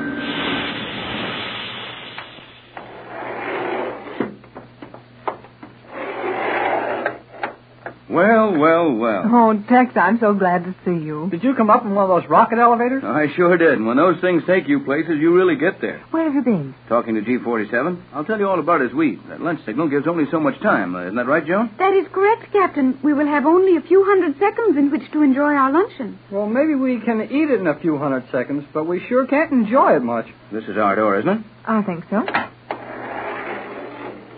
We're home. Home. Oh, Jerry. Oh, I'm sorry. What's the matter? Mother has been very depressed, and Jerry and I have had no success in attempting to improve her frame of mind. Oh, forget it, Pat. Now let's see what these Euclidean wizards have brought us for lunch. Oh, boy. Fresh cantaloupe. Well, go ahead, Joan. Go ahead. Oh, make your wisecrack. Dig up some fancy name that none of us ever heard of for cantaloupe. It is not necessary to correct you at this time. Cantaloupe is the proper designation for this form of muskmelon, though your pronunciation of the name leaves something to be desired. Okay, what is it? Cantaloupe, the name being derived from the castle in Europe where this melon was first grown. Cantaloupe Castle. Well, cantaloupe, it's swell. Indeed it is, Jerry. Ice cold and perfectly ripened. I have to hand it to these Euclidean gardeners. They make food taste better than we can. They grow it under artificial light. Are you sure this melon was grown here, Tex? Positive. G47 told me that everything eaten in Euclidia was of their own production. It sure couldn't be any better if it had grown under real sunlight. I think you are all making a mistake when you refer to the sunlight of this underwater city as artificial. How can we be mistaken, Joan? We're under the ocean. This light doesn't come down through the water. We know it's manufactured here. Therefore, it's artificial. Surely there's no argument as to that. Afraid not, Joan. It just isn't sunlight. Not real sunlight. It does the work all right, though. Precisely. It performs all the functions of sunlight, therefore it is sunlight. The Euclidean light covers a far larger spectrum than sunlight, particularly in the ultraviolet wavelength. And when properly controlled by quartz filters, the amount of health-giving ultraviolet light may be accurately regulated and not depend on the season of the year, the altitude, condition of the atmosphere, relation of the sun to the zenith, and countless other factors which prevent people in your world receiving a constant amount of the beneficial shorter waves. All right, Joan, I give up. These Euclideans certainly look healthy enough, even if they do live under the sea. And if they can do everything with artificial light that we can do with the sun, there's plenty of room for argument over the use of the word artificial. There's nothing artificial about this salad either. The celery is so crisp it sounds like a windstorm when I bite it. No, I haven't heard it. Bite harder. Oh, I think I'm making enough noise, Jerry. Now, that's better, Pat. That laugh did you good. Indeed it did, Mother. You must not allow yourself to become so sad and worried. I'll try to remember that, Joan. After all, we're all in the same predicament, and if the rest of you can be cheerful about it, there's no reason why I shouldn't. Now you're talking. Oh, boy, oh, boy, oh, boy. I don't see how anybody could be anything but cheerful with a meal like this in front of them. I would say there was but little of the meal left in front of us at this time. That's right, Joan. We've certainly eaten as if we never expected to get another meal. Well, looks like we didn't eat this one any too fast, Why, the table is sinking through the floor. It is, indeed. We were late in arriving for our lunch. Oh, so that's where all this food comes from. I thought of noiseless servants jumping in and out with huge trays while we weren't watching. This thing works just like a dumbwaiter. It seems to.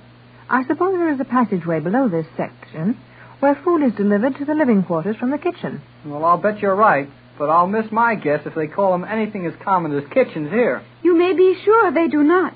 On Euclidia, the chambers where the food is prepared are referred to as the dietary laboratories. Uh-huh. I knew it. These scientists just can't resist dressing everything up in technical terms, can they? They do seem to lean that way. But if all our meals are as appetizing as that one was, I'm not at all interested in what they call their kitchens. Me too. I mean, me neither. Oh, no, neither am I. Oh, something. Oh, that floor section nearly caught my foot. I was watching for it. I knew they wouldn't leave a hole where that table went down. Well, now that we've had our lunch in 200 seconds, or whatever it was, let's talk about what we've accomplished so far. Well, we know that the volcano eruption that the scientists put on scared away that fleet of ships Johnson had come down here to try and rescue us. And we know that with them went our last hope of rescue. No doubt of that. We'll never be allowed to reach any means of communication here. But there's always the chance of escape. I agree with you, Captain. Escape from this city below the sea would seem difficult and may prove an impossibility. But until that is proven, I feel that we should hope and continue to learn all we may about the city. Good girl, Joan. That's the spirit. And, Pat, I want you to get in line with the rest of us. We'll get out of this place if it takes a year or 10 years. I'll do my part, Tex. And for myself, I'm not so greatly worried. I've spent over 14 years looking for Joan, and now that I've found her, I can be fairly content anywhere with her and with you, Tex. But it's Jerry I'm so worried about. Oh, gee, I'm all right. Why worry about me? Well, I'm a swell time here, and I can stand anything the rest of you can. Well, it isn't that, Jerry. Your father will be terribly distressed over your absence. If only we could get word to him that we're alive and well. The poor man must be nearly out of his mind. Yeah, I guess it is sort of rough on Dad. We will advise your father the instant we are allowed to operate any means of communication. We sure will. Now, in the meantime, let's plan and keep thinking.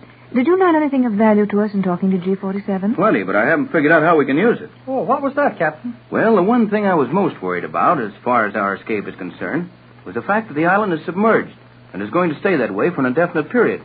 At least a few months, until the world has forgotten us completely and given us up for lost. I thought all the submarines, planes, radios, and everything we might use for an escape were in the island. But they're not. They're not? They're not. Oh, that is splendid, Captain Bradford. There are means to escape from this city where we may have access to them. The means are here, though our having access to them may be something else. Well, I'll bet it will be. Don't forget we stole one of their submarines the last time we escaped. And when they got it back, after Joan blew it up with those bombs in the Catalina Channel, well, it wasn't anything but a bunch of junk. And G47 will be very bitter over the loss of his submarine. Naturally. They are expensive beyond belief and difficult to construct. I thought of all those reasons for the old boy to be mad at us, and he surprised me plenty when he thanked me for spoiling his submarine. He did what? G47 thanked you for almost destroying that beautiful boat? He did, and he meant it. But I do not understand that, Captain Bradford. G47 cared more for those submarines than anything on Euclidia. Right, and that's why he was grateful to us. We showed him that his idol had feet of clay. The submarines weren't as perfect as he thought, or we wouldn't have been able to render that one helpless so easily. He thinks we've done him a big favor in showing up the weakness in that boat, and he's asked me to help him design another, eliminating the faults we found in that one. Tex, it's almost unbelievable. G47 has asked you to help him on a new submarine. He has? Oh, boy! There's your chance to begin to plan for our escape. And more than that, I'm to be allowed to see the rocket ships. They actually have rocket ships? I told you of the rocket-propelled airship. Better than that, Joan. They have rocket ships built like submarines which will operate under the water, on the water, or in the air. And those rocket ships are somewhere in this underwater city. Somewhere that we'll finally locate. And when we do... When we do, we'll know how to escape from you. Faster than a speeding bullet. More powerful than a locomotive. Able to leap tall buildings at a single bound. Look, up in the sky. It's a bird. It's a plane. It's Superman. Kellogg's Pep. P-E-P, Pep. Kellogg's Pep, the Sunshine Cereal, presents The Adventures of Superman.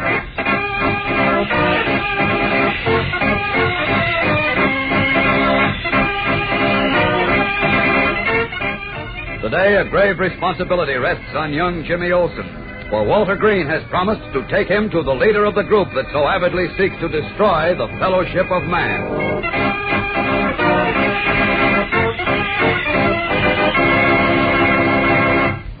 Say, gang, do you know why Mother likes you to play outdoors when the sun is shining? Why, because the sun makes good old vitamin D for you that helps build strong bones and teeth.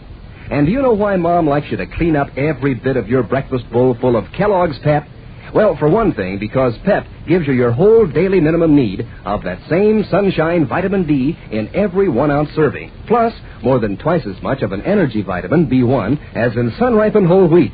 Yes, Kellogg's Pep is a doggone sunny, nutritious cereal. Doggone good tasting, too. And, gang, here's something else that Mom's thinking about when she serves up Kellogg's Pep. Nowadays, it's more important than ever that you eat every last bite, because whole wheat is one of the good golden grains that's been picked out to help feed hungry fellows and girls all over the world. These children can't grow up sturdy and strong if we don't help them. So think of that when it's Pep time at your house. Don't waste it. If you pour your own cereal, pour it carefully and eat all that you pour out. Tell the rest of your family to be careful, too. That's one way you can help those hungry children overseas. And now, the adventures of Superman.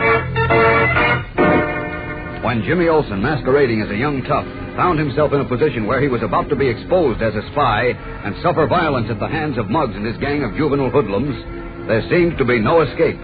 But Clark Kent, accompanied by a police sergeant, arrived at the pool room hangout of the gang just in time, and going through the motions of a phony arrest, rushed Jimmy out of danger. Now, a strange situation has developed.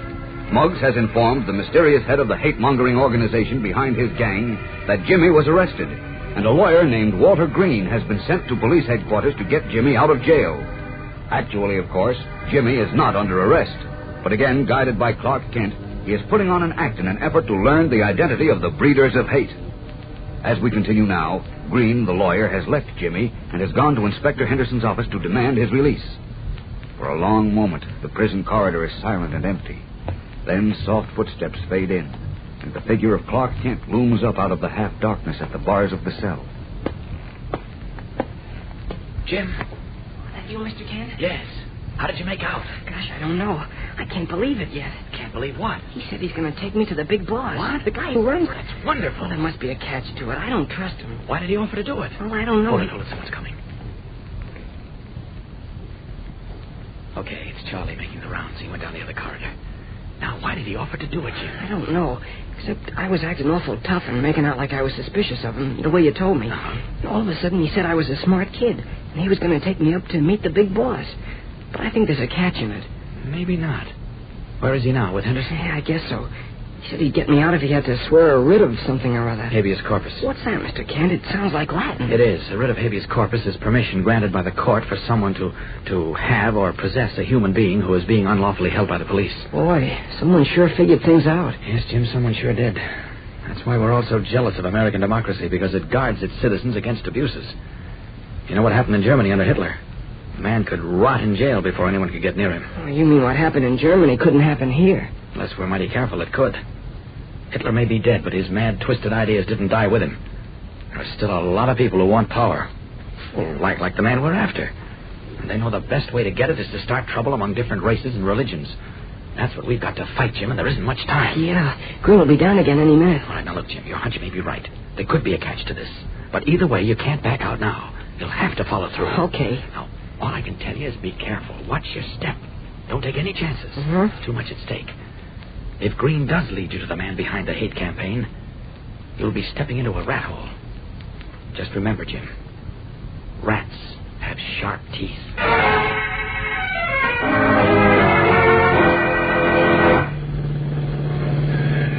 How far we gotta go before we get to where you're taking me, mister? What difference does it make? Makes a lot of difference. I don't like the looks of this. Relax, Olsen. Got you out of jail, didn't I? So what? They didn't have nothing on me.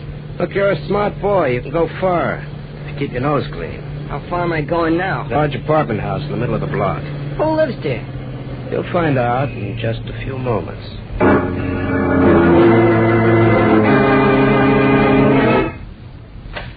You wait here in the foyer, Olsen. I'll be right back. First, I want to know whose joint this is. I told you you'll find out in a few moments. Now wait there. I'll find out sooner than that, Mr. Green. If I can. The story doesn't look very thick. Maybe I can hear... the Olsen boy with me. Yes, I can. Why did you bring him here? Well, I thought maybe you wanted to see him. Why should I want to see the little gutter snipe? I'll remember that, you punk. Smarter than Muggs. I couldn't get him to open his mouth. Just wait till I Is start, that Mr. supposed Green. to be a recommendation for cleverness, a closed mouth? Well, I mean, I couldn't get him to talk. He was suspicious of him. And yet he allowed you to bring him here. I had quite a job talking him into it. I pay you to handle my legal business and the legal business of this organization, Green, not to conduct my labor relations. Why was he arrested? Well, he was being held for questioning about the automobile accident the other boy was involved in. Is that all? That's all as far as I could find out. First, they wouldn't let me see him. Kept me waiting almost a half hour. Finally, they realized they had nothing to hold him. Now, he's the kind of boy we need. Smart, fast, plenty of nerve. All right, bring him in. Take a deep breath, Olsen. This is it. Backing away from the door, Jimmy waits for it to open. His mouth suddenly gone dry and his heart pounding against his ribs. Yes, this is it. In a moment, the door will open, and he will be led into the rat hole. And as Clark Kent said, rats have sharp teeth. What will happen? We'll know in a moment when we return for the climax of today's exciting episode. So stand by. You know, gang, this business of eating every last spoonful of your morning dish of Kellogg's Pep is mighty important these days. Of course, nobody has to be coaxed to eat Pep, because it's sunny and golden toasted and good tasting. And because it's good for you, too. Why, every 1 ounce serving of Kellogg's Pep gives you your whole daily minimum need of sunshine vitamin D. There's an energy vitamin, too, B1, more than twice as much as in sun-ripened whole wheat. But you have other people to think about, too, when you're polishing off your breakfast bowl full of Kellogg's Pep. Other fellas and girls just like you who are hungry and undernourished. These children overseas need the good golden cereal grains to help them grow up sturdy and strong. That's why there should be no waste of cereals at your house. So when Mom brings Kellogg's Pep home from the grocer's, make yourself a committee of one to help guard against waste. If you pour your own cereal, pour it carefully and eat up every bit you pour out.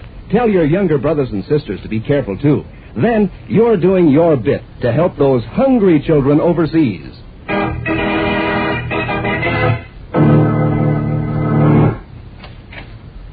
Come in, Olson. It's about time. You only waited a few minutes. Come in. Who's in there? Step inside and you'll find out. I don't see no one. You can hear me, can't you? Who said that? I did. Where are you? Behind the velvet curtain directly in front of you. Stay where you are. Don't move. You can't see me. In fact, you're very fortunate to be able to hear me. What's this all about, Green? Just listen to him. Olson? What? How long have you been working for Muff? I ain't talking. You can talk to me. It's perfectly safe. Oh, yeah? How do I know? What's your name? My name wouldn't mean anything to you. He's a tough man, Olson. That's what you say. Why don't he come out from behind that curtain? Because my identity must remain secret.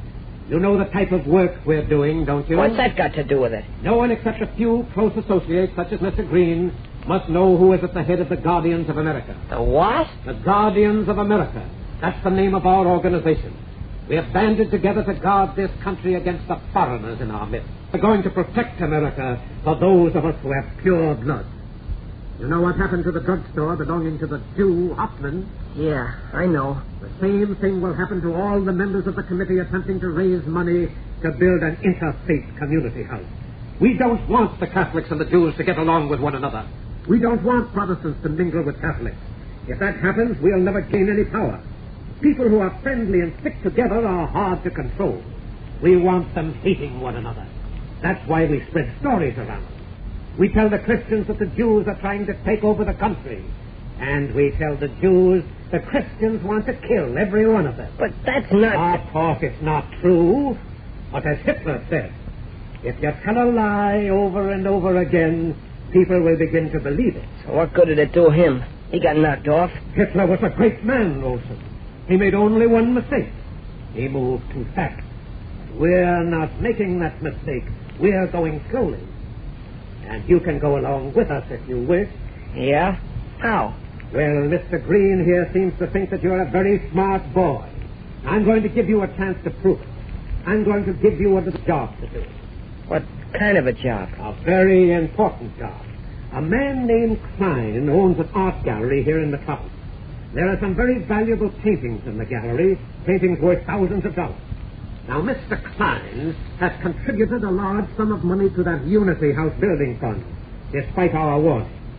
Are you following me? Yeah, go ahead. Well, I want you to buy yourself a new suit of clothes, get your hair cut, and pay a visit to Mr. Klein's art gallery.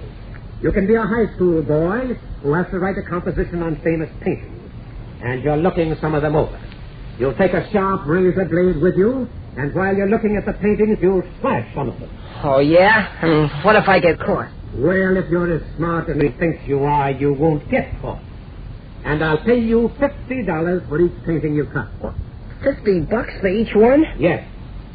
Okay. When do I do it? Tomorrow afternoon. I'll give you the address for the art gallery before you leave. And I'll also give you the names of the paintings I want destroyed. Swell. And one more thing. Yeah? If you handle this job properly, you can take Muggs's place as leader of the gang.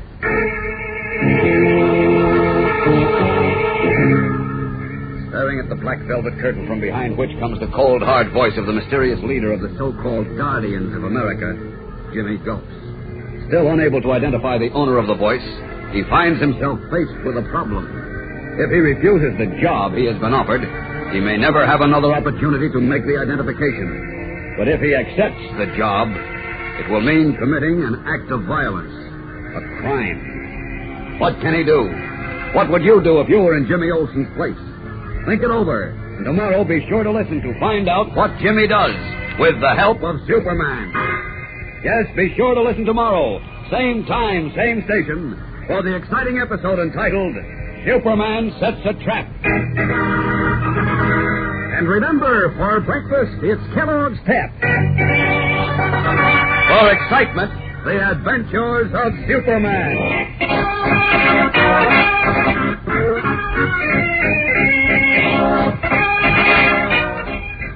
Superman is a copyrighted feature appearing in Superman DC comic magazines and is brought to you Monday through Friday at the same time by Kellogg's Pep, the Sunshine Cereal.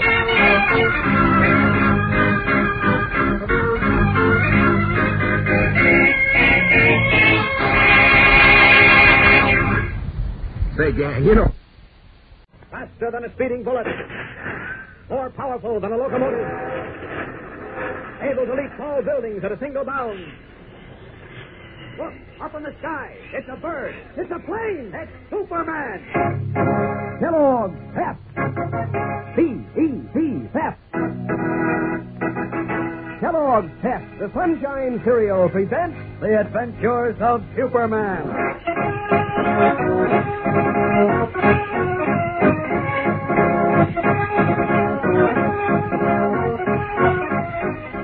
Today, as Jimmy Olsen reports his visit with the boss to Clark Kent, the Man of Steel realizes with grave concern the cunning of the fox they must not fail to trap.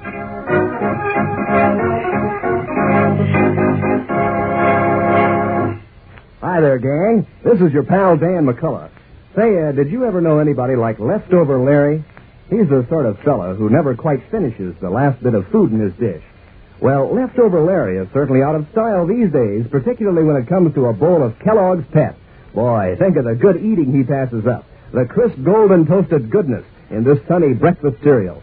And think of the fine nutrition in every spoonful of Kellogg's Pep. Vitamin B1 and energy vitamin, more than twice as much as in sun-ripened whole wheat.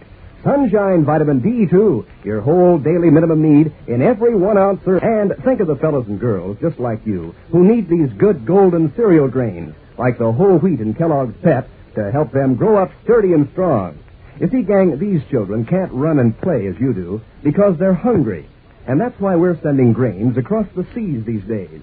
And that's why it's especially important for you to help guard against waste at your house. So when Mom brings Kellogg's Pep home from the grocer's, make sure there's no waste. If you pour your own cereal, pour it carefully. Tell the rest of your family to be careful, too. It's such an easy thing to do, and you'll be helping to feed fellas and girls all over the world who might go hungry. And now, The Adventures of Superman. Playing the dangerous role of a young tough, Jimmy Olsen, cub reporter for the Daily Planet, has thus far succeeded in carrying out the details of Clark Kent's plan. A plan to learn the identity of whoever is behind an organized attempt to stir up racial and religious prejudice in the city of Metropolis. So well has Jimmy succeeded that he was granted an interview with the mysterious leader of the hate-spreading organization.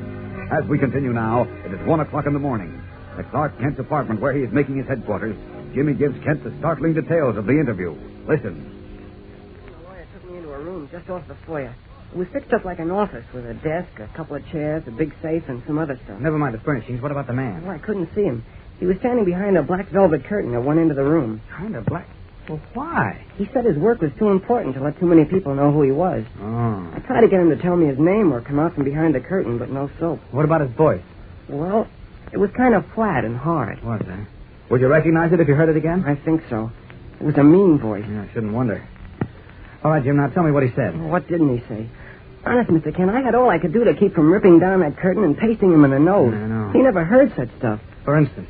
Oh, all about how they were trying to get the Christians and the Jews to hate each other by telling them lies. He had the nerve to come right out and say that if you tell the Christians enough lies about the Jews and the Jews enough lies about the Christians, they'll get to believe them. Yeah, sure. That's what Hitler said.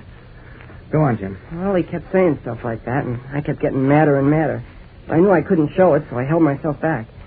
Finally, he said he was going to give me a job to do because Green, the lawyer, thought I was a smart boy. Uh-oh, I was afraid of that. You were afraid. He told me what the job was. I could hardly catch my breath. What is it? I'm supposed to go to an art gallery owned by a man named Klein, and I'm supposed to slash some of the pictures in the gallery with a razor blade. What? Well, of all the dirty, disgusting things. He said Klein made a big contribution to the Unity House Building Fund, and they were out to get him. Oh. Oh, here's a list of the pictures I'm supposed to cut up. 5 of them. Mm-hmm. 2 Rembrandts, a Rubens, a Front Hall, and 2 that aren't familiar. You know what these pictures are worth, Jim? No, what? Well, the Rembrandts must be worth $50,000 to $100,000 apiece. Same with the Rubens. Jeepers. We've got to stop them, Jim, if it's the last thing we do. There's no end to a thing like this. From paintings, they'll go to people. They'll slash each one of us if we don't agree with them. Yeah, but what are we going to do now? I'm in a spot. If I don't do the job he gave me, he'll know I'm a spy. You'll do the job. Flippin' lizard, you mean I'm going to cut up all those pictures? Oh, hardly. We'll double-cross them and still keep you in their good graces. In fact, you'll do this job so well that it may result in your getting to meet Mr. Rat face-to-face. I don't see how I can do it. This way. In the morning, we'll contact Mr. Klein, the owner of the art gallery, and have a talk with him. We'll tell him all about this. And you think he's going to let me cut up his paintings? Certainly not. The paintings won't be cut up.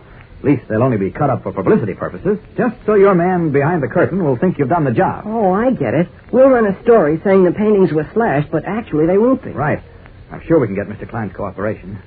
Oh, one more thing before it gets too late. Was anything said about an attack on Rabbi Stone? You know, he's a member of the Unity House Committee. No, why? Well, I forgot to tell you this, Jim, but I got a call this afternoon from Father Sheehan.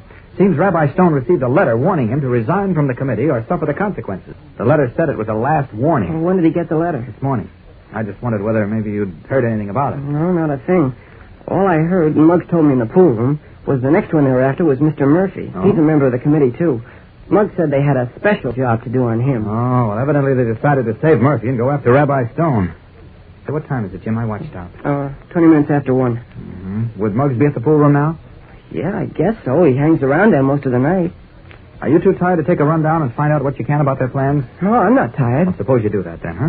At the same time, you can tell Muggs how you got out of jail. And, incidentally, let him take all the credit. Mm-hmm, okay. What'd I do with my cap? Well, here it is. Oh, thanks. I'll get back as soon as you can, Jim. I'll wait up for you. Okay. And, Jim. Yes? In case I haven't told you, you're doing a swell job.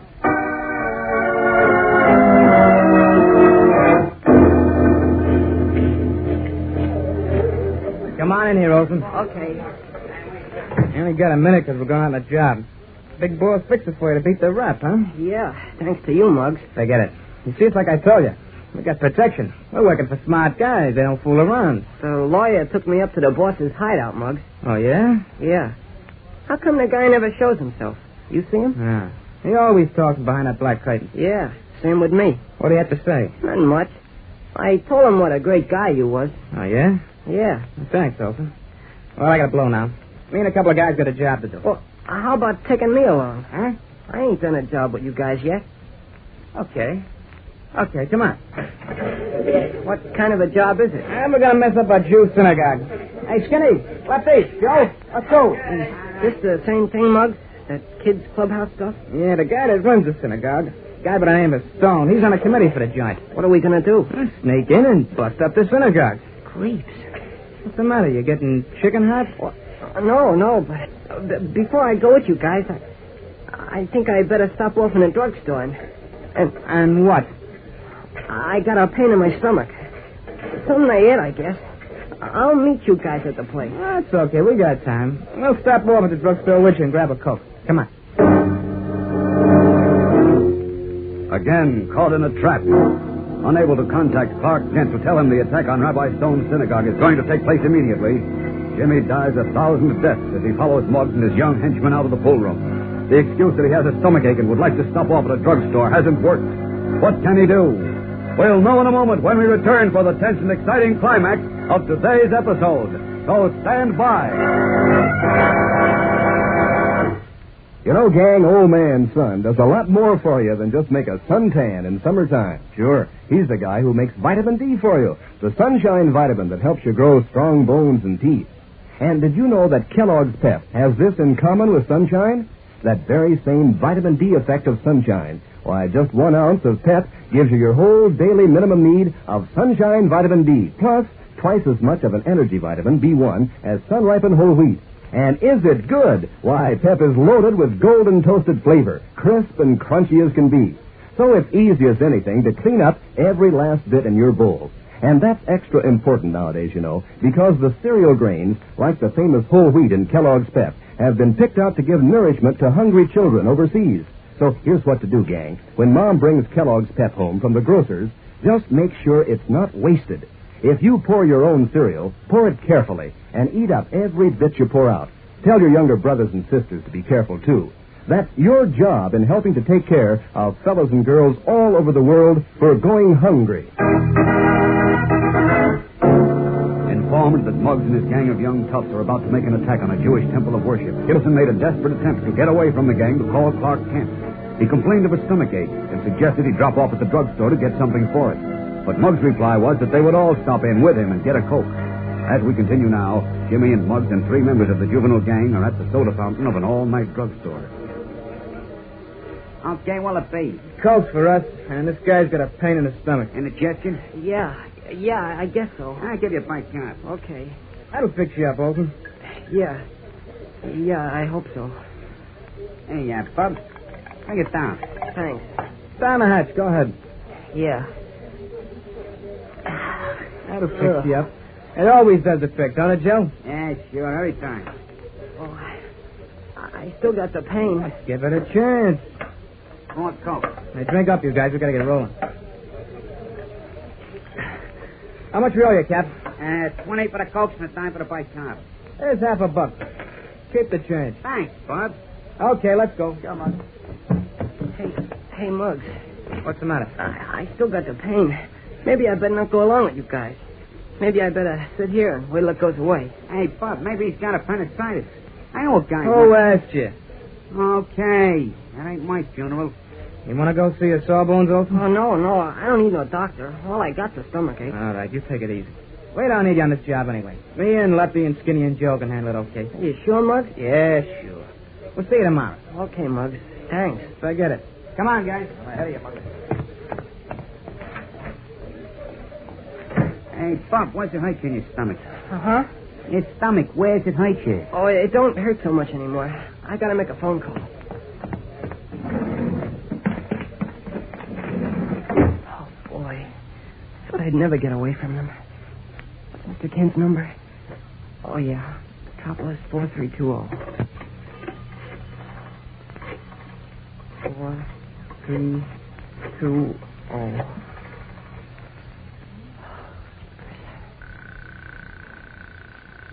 Golly, I hope there's time to stop them. It's taking so long. Why doesn't he answer? I could call the police, but I'm afraid to without getting Mr. Kent's okay. Please, Mr. Kent. Please answer. Please. With each passing moment as the phone in Clark Kent's apartment remains unanswered, Jimmy becomes more and more panicky. Muggs and his young hoodlums are on their way to Rabbi Stone's temple. Soon, not even the police will be able to stop them in this latest act of violence against not only a house of solemn worship, but against every decent human being who respects the rights of others to honor their God in their own way. The rat-like forces of religious hatred and intolerance are on the march, cloaked in darkness. Can Jimmy reach Kent, who, as we know, is Superman, in time to stop them? We'll know tomorrow when we hear the most exciting episode of this entire series, the episode entitled The Fight for Honor. So be sure to listen, same time, same station. And remember, for breakfast, it's Kellogg's Pep. For excitement, the adventures of Superman. Superman is a copyrighted feature appearing in Superman DC comic magazines and is brought to you Monday through Friday at the same time by Kellogg's Pep, the Sunshine Cereal.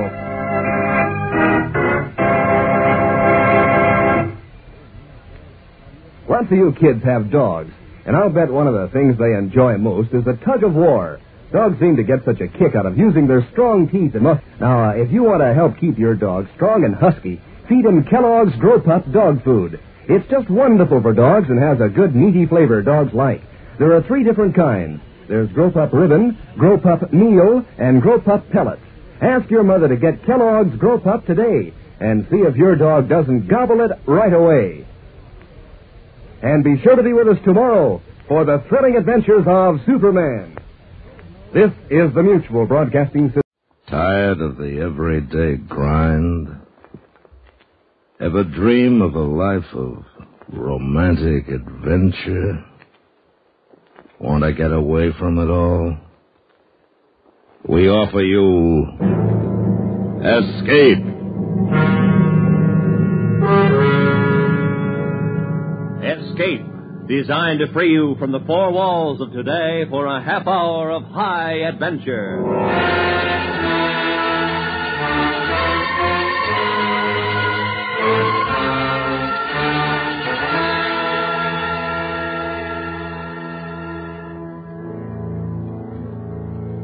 You are standing on the bridge of a tramp steamer, a ship captain, sailing through the vast emptiness of the ocean.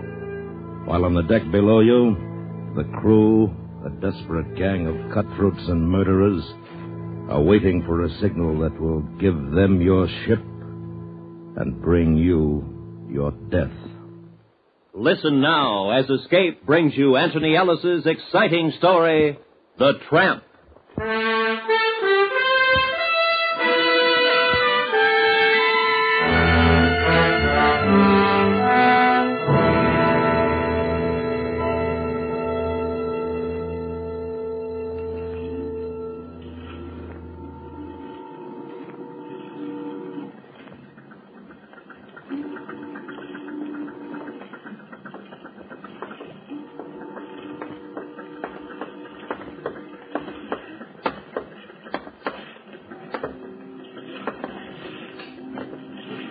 What a stinker.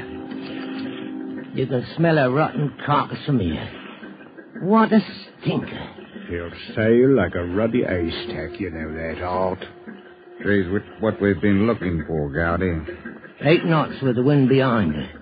If she don't blow up. I don't like it. There was 6,000 tons of the ugliest tramp I'd ever seen. The paint was scaling off her plates, and you could see the patches of rust. In the fog and mist she loomed over us dark in the night. We stood on the Liverpool dock, Gowdy, Winkle Jones, and me, and we sized her up. Yes. That's what we've been looking for, all right. Where's she bound? Barranquilla. When'd you find her? At the pub a bit ago. She's short-handed on crew, too. What's her cargo? What we've been waiting for. Scrap. Oh. Skipper's name is Blee. He should be easy. He drinks too much all the time. You know the kind. He was in the pub, too. I still say she's too bloody slow. Scrap iron in her hold and all. Oh, Winkle, you're a warrior, that's what you are. Why don't you leave the thinking to Alt and me? I say, do you think she'll do, Alt? She'll have to do. We might not find another for months, and then we'll lose the deal. That's all. I'm with you. Well, I'm with you too, but I don't like the looks of her in that strait. Ruddy black hippopotamus. It'd be safer doing the blag than this. I hope to choke. You're getting milky, Winky Jones? No, I ain't milky. You's milky. But you go calling me milky, Bert Gowdy, or I'll stroke your shivvy. Eh? God, you little maggot. Maggot, is it? Come on, both of you. All right. What's the layout? Well, I'm going back to the pub. You boys wait at the hotel. I'll get things lined up with the skipper. Think you'll take us on? I told you he's short-handed. He'll take us on. You get your stuff packed. I'll see you later. Right, chum.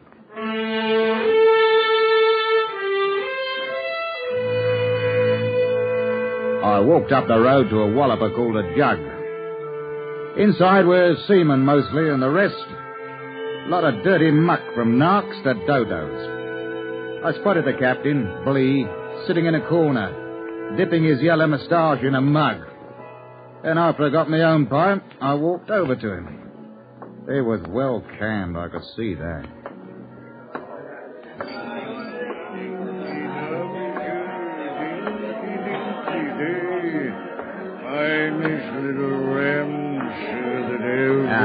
Captain? What? Captain Blee, aren't you skipper of the Lace Wing over at the docks? I'm Blee. Mind if I sit down? Don't mind. Who are you? Arthur Jennings, Captain. I want to talk to you about shipping on. On the Lace Wing? What for? I need a berth. I heard you were short-handed. It's a dirty lie. Full compliment. Oh. Well, I must have made a mistake. What's your game? Me? I don't follow you. You trying to hop the twig? Oh, no, I'm clean with the police, Captain, if that's what you mean. No, they're not after me. And why do you want to sign up on a blister blathering scow like the Lace Wing, eh? It's like I said, I need a berth. I got my papers, second officer in my last ship. Let's see.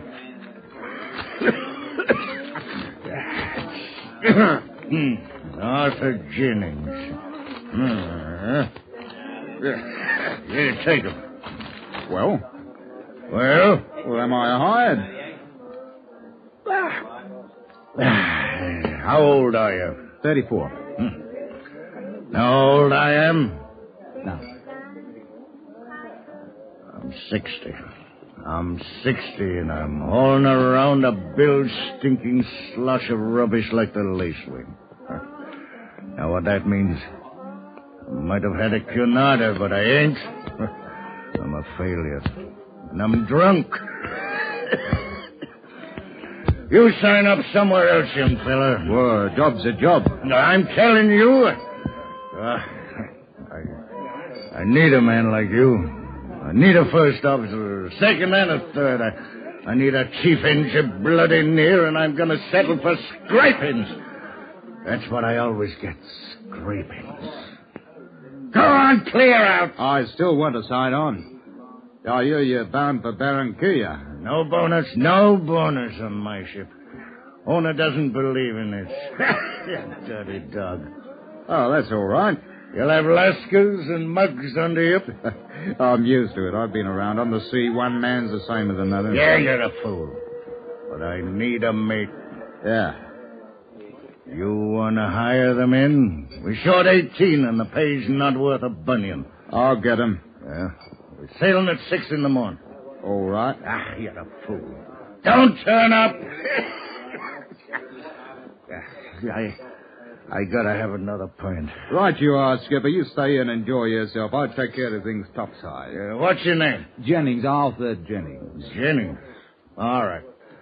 Jennings, tell that steward of mine who you are. He's aboard the Lace Wing. Name's Sothern. Sneaking little pig. I don't trust him. Yes, sir. All right, Jennings. Yes, sir. Tell you something else. I don't trust you neither, see? You're too smooth. But you're not scuppering me, see? Don't forget.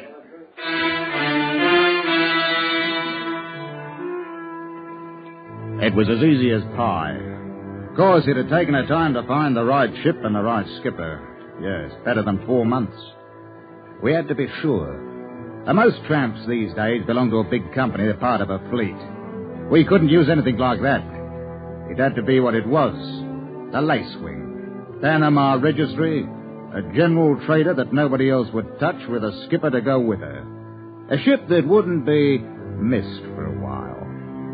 We found her. I picked up Jones and Gowdy and we went back to the ship. The steward, Sothern, was the only man aboard. He was a nervous little rat who looked all the time like he'd been caught doing something nasty.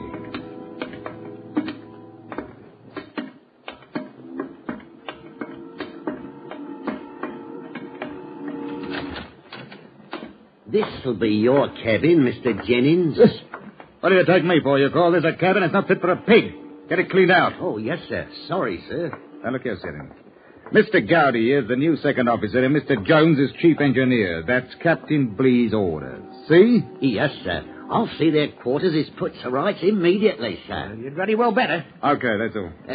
Shall I clean up in here first, sir? No, up it. Yes, sir.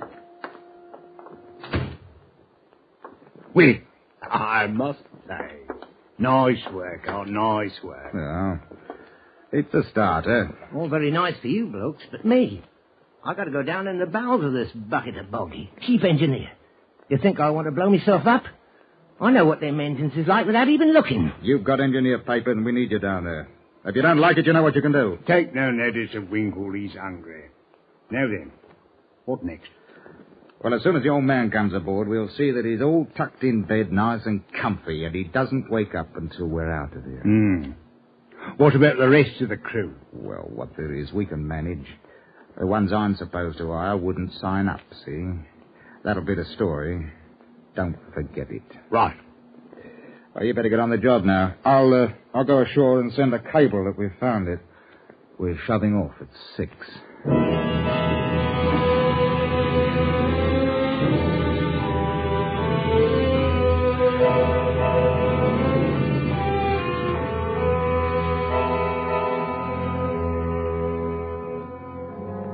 The skipper was carried aboard by a couple of crewmen at 3 o'clock that morning. He was no trouble. He was out to the world. By 5, the rest of the men had straggled up the gangway. And at 6, we eased away from the dock. Then, after a bit, the lacewing was burying a dirty nose in the cross-chop of the Irish Sea.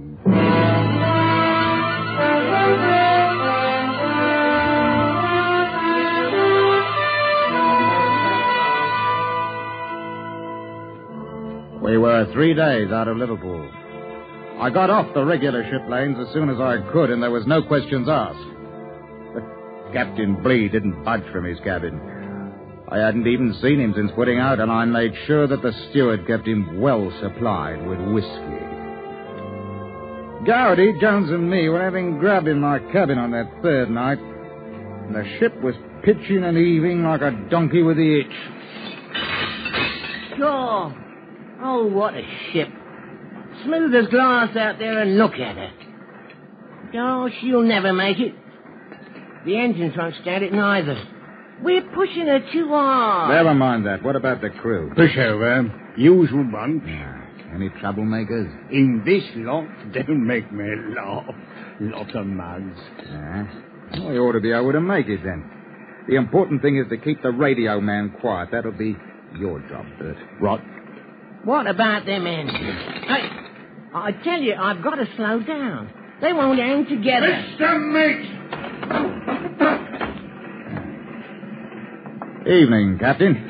Who are these bleeders here? Oh, you were a bit under the weather, Captain. I took 'em on in Liverpool as you requested. Your second officer, Mr. Gowdy, and chief engineer, Mr. Jones. What do you think you're doing with my ship, mister? Any complaints, sir? I knew I didn't trust you, you blister blathering. Good thing said and told me. We're 10 degrees off course. Know that? That's right, Captain. Not anymore, it's not. I've set her back. You'd have us sailing to the Indies. That's right, sir. That's where we're going. Not on my ship. Barranquilla's my port. You want to blow us up? She's running too fast. Close the door, will you, Bert? Right, Joe. You're relieved, you are, mister. The ruddy lot of you fired. You hear that? I put it to you, Captain, either way you like.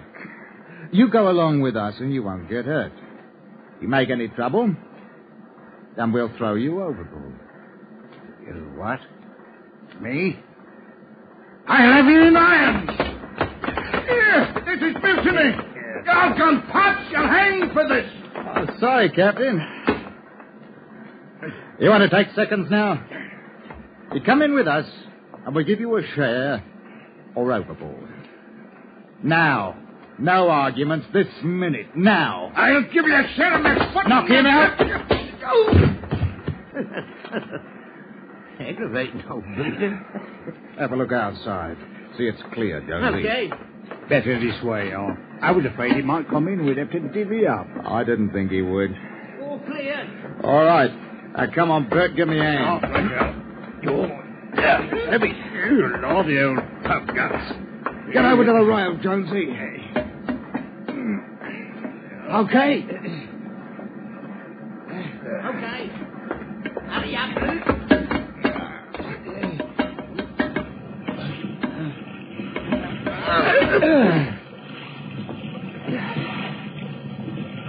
Have a nice swim, Captain dear. Well, that's that. In the morning, we'll break the sad news to the crew. Now, let's get this hulk back off course.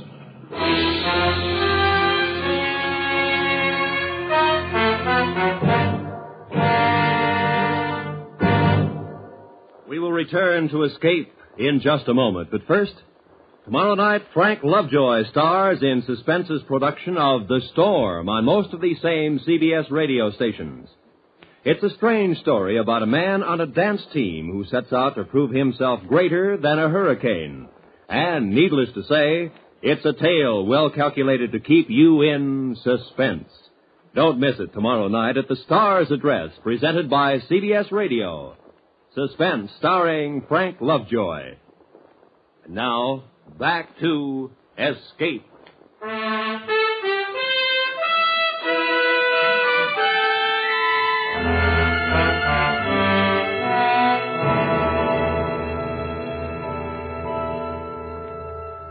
The next morning, I called the crew together on the upper deck. I had a slip of paper ready in my hand, and when they quieted down, I gave them the speech. Men, I've got a sad duty to perform. Last night, Captain Blee did away with himself. Yes, he jumped overboard. He committed suicide. He left a note for me, which I'll turn over to the proper parties when we reach port. Also, it is his instructions that we proceed to Dominica instead of Barranquilla. Now, I'm carrying out that order. And until we get to port, I shall be acting captain. That's all. Get back to your work. So, what an actor you'd have made, Art. Lovely, absolutely lovely. Think they swallowed it? I think so. I'm not too sure about a couple of them, though. That steward, Seddon, and the bloke with the mouthful of teeth, the donkey man. Donkey? Austin. Him, looking this way. Yeah. Well, I'll keep an eye on them both. Now, you better get a message off to our boy in Dominica. Think the radio man will get nosy? There's no reason he should. And don't you give him any call to do that. Don't worry.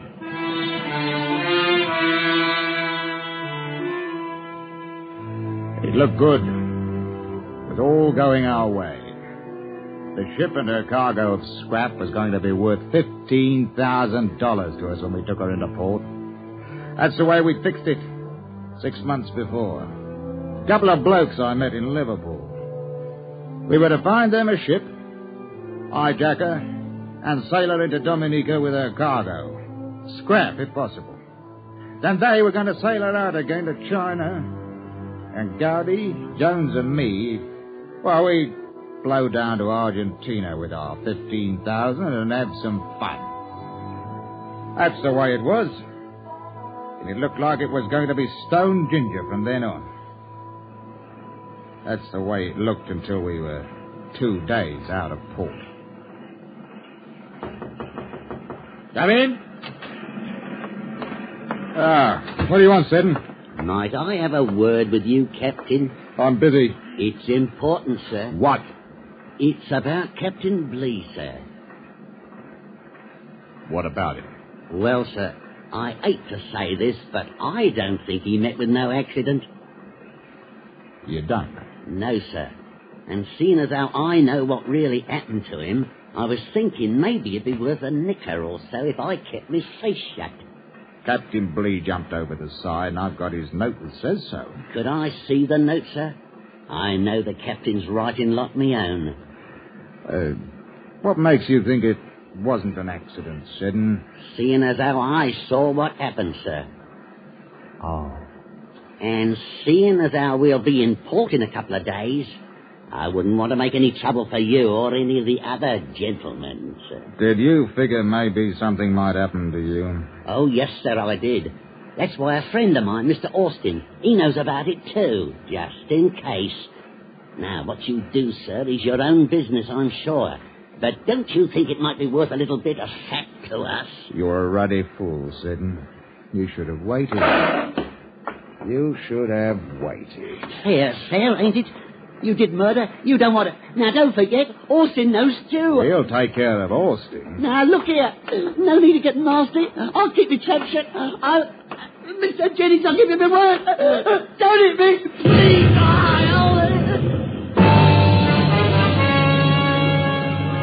The explosion threw us both off our feet. Seddon was first up. He got out of the cabin like a whippet. The engines had stopped, and I knew that whatever had happened was in the engine room. I got up to the bridge. Gowdy was already there. Can't raise anyone down there, all. Jonesy below? I think so. Give it here. Yeah. Come on. I better get down there. Look at the crew go. We're in for it all. It's worse off if they get off in the boats. Seddon and Austin know what happened to the captain. Game's up then. Oi, Gowdy. It's me, Art. What happened, Jonesy? Boiler's busted. Fire? No, but she's sipping water like a bloody sieve. Are you all right? Smashed me arm. Stoker's caught it. They're all done in. I'll send some men. How many do you need to stop the leak? You can't stop it. There's an old 6 feet or more, and another behind the boiler. I'm coming up. Oh, we're done, we are. Get over to the radio cabin. Don't let that man send an SOS quick. He's got to, all. We might not get picture. You heard what I said. We've still got a chance after we take care of Seddon and Austin. If they split it all up. Now, go on. We're in horse flooding. Shall I give the order to abandon ship? No, get the pumps going. Yes, sir, but the cargo ship with the explosion, she's going past, sir. Get on the pumps. Bert, get down there with them. I'll take care of the others. Will you listen to me? It's too late. Move it!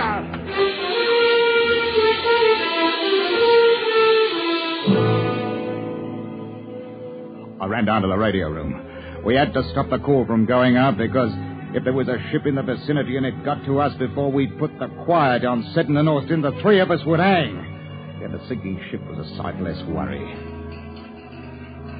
I heard the message before I even opened that door.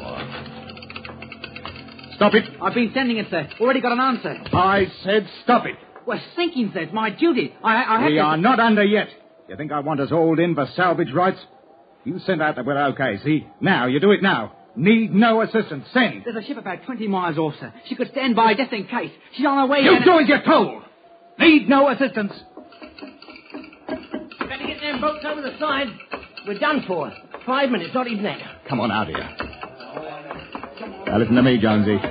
We've got to get the steward and one of the crewmen, Austin. They have twigged. We've got to do it before we leave the ship. How? What are you going to do? Shoot them in front of the crew? We wouldn't stand a chance. They'd carve us up. Let's get off this here tub. There's sharks out there, and I want a boat around it. Not until we've taken care of those. Now, listen. You do what you want. See, I'm clearing out now. I told you them engines wouldn't stand it. Well, they haven't. Now, I'll take me chances with the law, but not here. She's breaking up.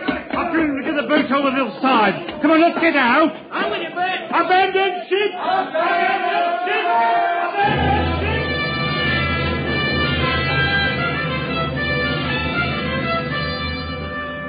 There was still a chance. I could do it myself.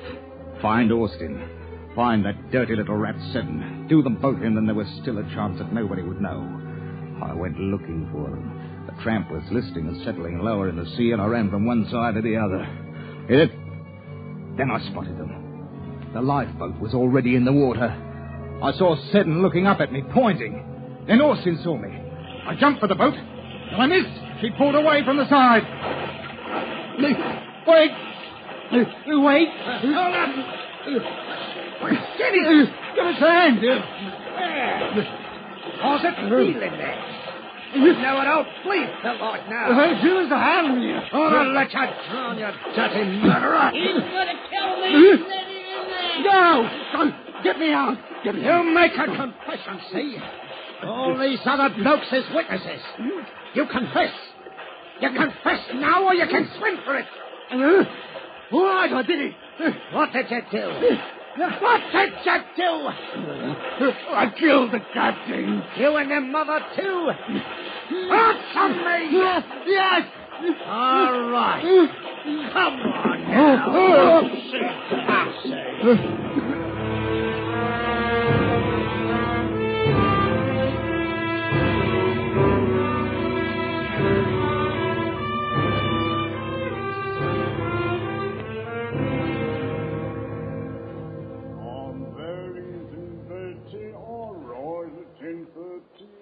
Songs that are long like a top. I'm all smiles and grace. Just the first time I saw it. The very first time. I knew that tramp was a stinker. You, them engines were no bloody good. Oh, shut it off, Winkle. Oi, out. What? Lovely grub, wasn't it? All right. If you like jail grub. Wish I had some bile beans. My stomach's sour. Won't have to worry about that for long. It's all right for you, Bert Gowdy. Ain't your stomach. I should have known better than to screw up to a couple of half-wide mugs like you. $15,000. First time I saw that ruddy scowl, I knew. Come on, Big Jonesy. I want to get some sleep. Always complaining. Oh, ain't it wicked when you think we're all going down to the same place? And he'll be there along with us. I'll tell you, Bert. It's hopeless. He'll complain the rope's too tight around his neck when they hang us in the morning. What do you bet?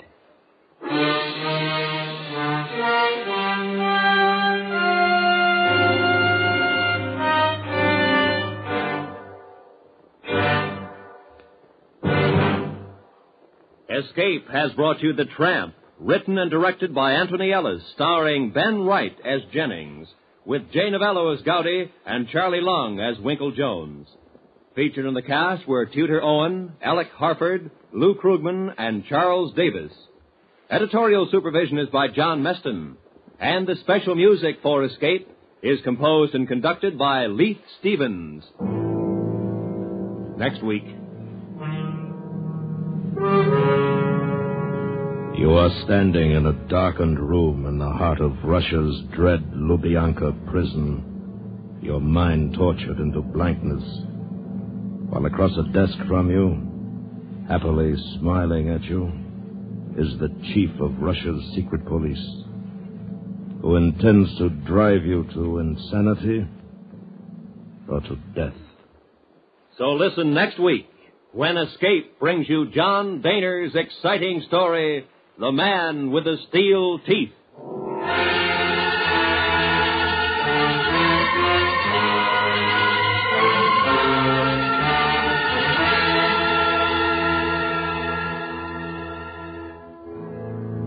What's new with Our Gal Sunday? Following the latest case of Perry Mason, are things more complicated for young Dr. Malone? Confidentially, Aunt Jenny's in the midst of a mighty unusual story. There's a world of entertainment awaiting you every weekday in the daytime with CBS Radio's roster of wonderful dramatic serials. Tomorrow, listen in again and follow the latest in lives of these familiar people. This is Roy Rowan speaking. And remember, daytime is a gay time with Arthur Godfrey Time. Every day on the CBS Radio Network.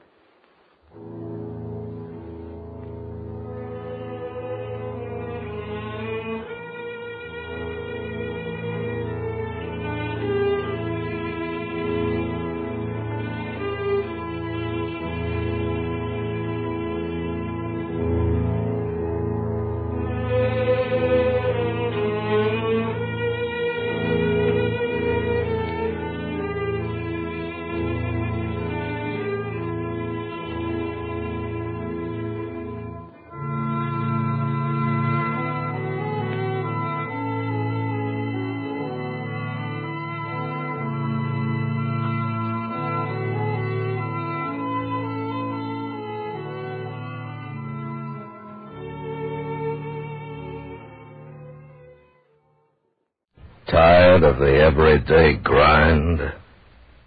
Ever dream of a life of romantic adventure? Want to get away from it all? We offer you Escape.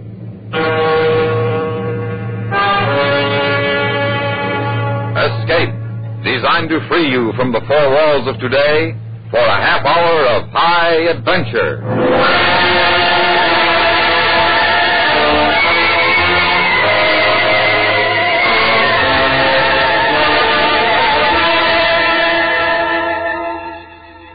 On a remote island in the war-torn Pacific, a paradise of tropic splendor, where sounds of battle are far behind.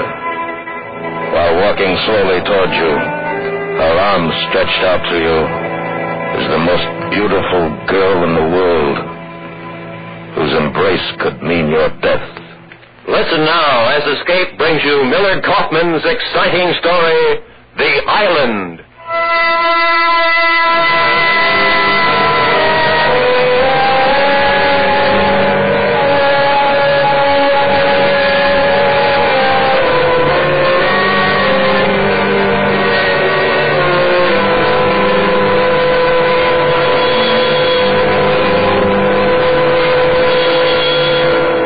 The problem was, what could I do with Robert Lacey? Do you happen to have a dream book handy? With all the charts and categories precisely arranged in alphabetical order? Well, in it you'll find a dream for loneliness about girls in soft summery dresses. You'll find a dream for hunger, 2-pound steak, perhaps smothered all over with lamb chops.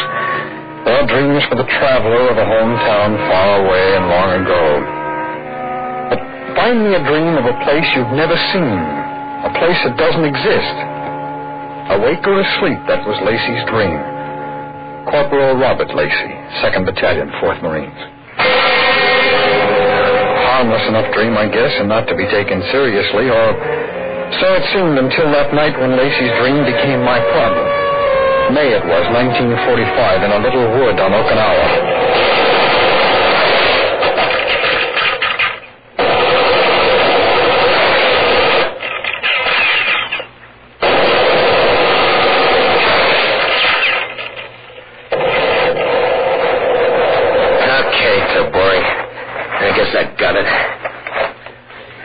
Anyhow, a couple of 3 miles behind Jap lines. Oh, fine. You worry too much, pal. Even for a guy on his first patrol. Well, I've been thinking of it as my last.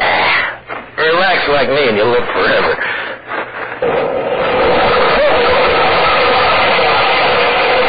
What was that? Nothing. Just a screaming Mimi. Got a kind of a tail adjustment that cuts the wind, sort of screams. Jap uses it to scare us.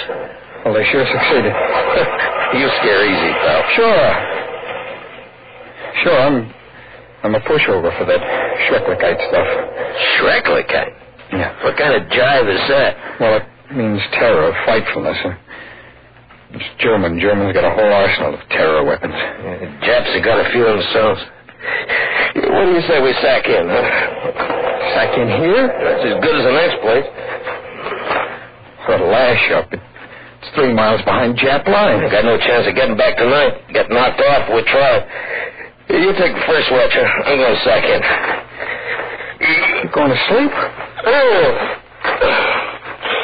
I don't know. Maybe I'll just sit here and dream a while.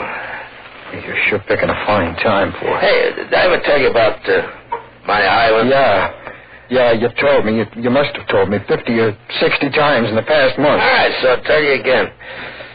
Now, this island, it's a sort of a special place, you see. There's no rain, no jungle rot, no war. Just a quiet, cozy spot where a man can lay down under a banyan tree and live off the fat of the land. Oh, there is no such place. And on this island, a man would never go hungry.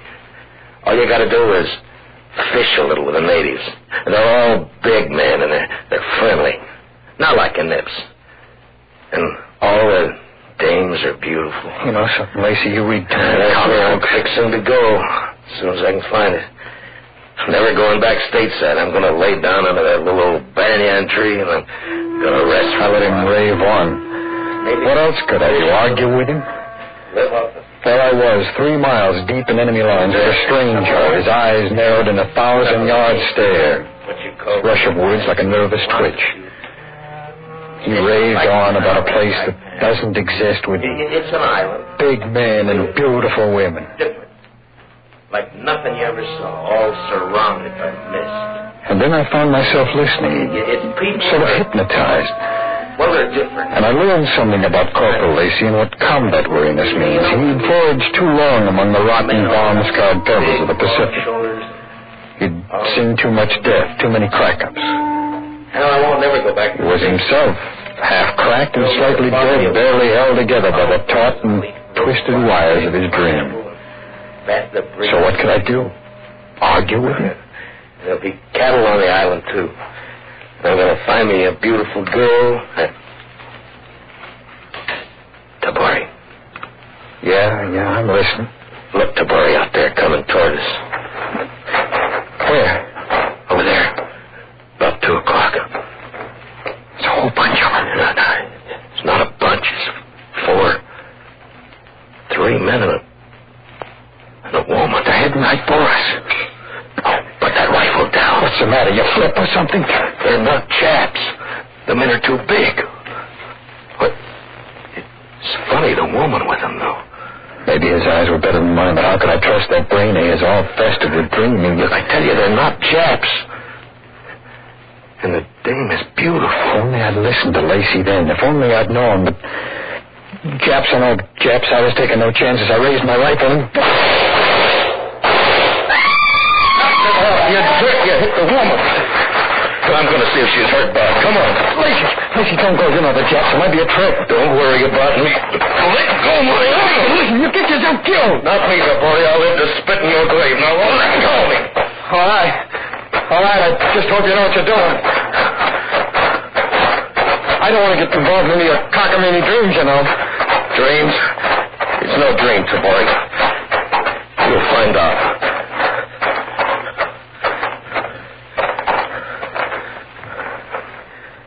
Okay, Lacey, so where is she? That's funny. She must be around here somewhere. Maybe. Wait a minute. What's that? It came from over there. Come on.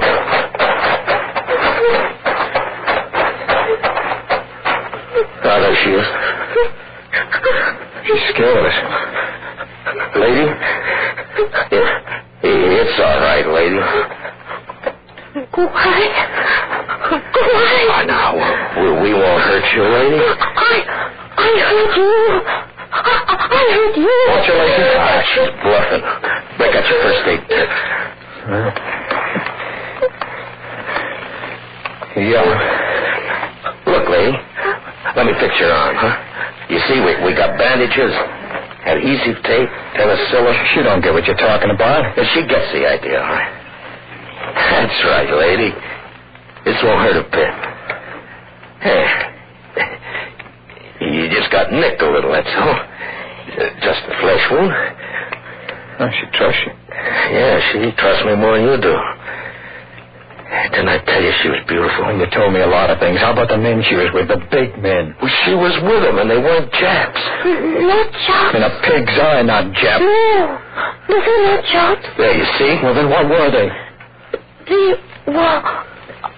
How you say, my people. Well, who are you? What are you? What's your name? Name Taki. I'm... no can't see in English, but please go away. Please, you go away fast. Now, you scared her again. Look, Taki, it's all right. Everything's going to be all right. Hey, you just come with us, huh? No, I go home. Must go home. So go home. Scram, lady. Lose yourself. Oh, no, you don't. Whoa, Lacey. You keep on. Let her go. Let her go back to her rice paddy, will you? You still don't catch, Tabori. She ain't from Okinawa. She's from that island I was telling you about. I'm from Yogashi. Yogashi Shima. Shima, see? Shima means island. Yes. Island. All right. Then what are you doing here? I do not know. The Japanese bring us in canoe. She's crazier than you are. Who are those? Shut up. Taki, where is your island, huh? Where is Yagachi? In east. In China Sea. Yeah? I stayed from Okinawa by canoe. Canoe? What's it like, Taki, huh? What's your island like? Listen. Never mind the island. Let's find that canoe. Come on, don't you see? With a canoe, we can get back to our lands by water. Yeah, I think you got something there. Taki, can you find the canoe? I think I can. Come on, let's go.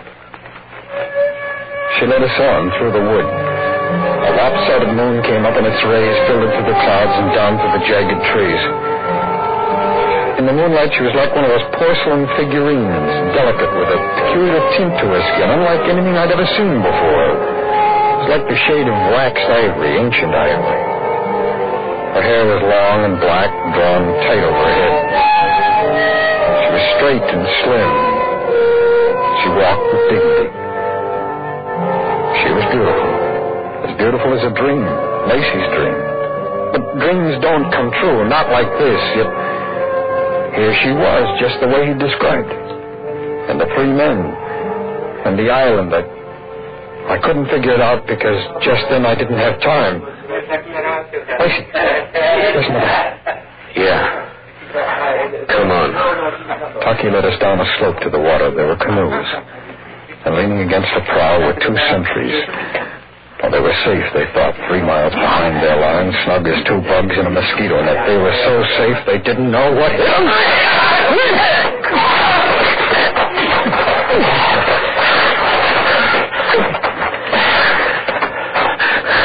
Taki, in the canoe. All right, push off the boy. You take the bow. Sit down, son. Straight up in the channel. You know what I think? Huh? I think we're going to make it.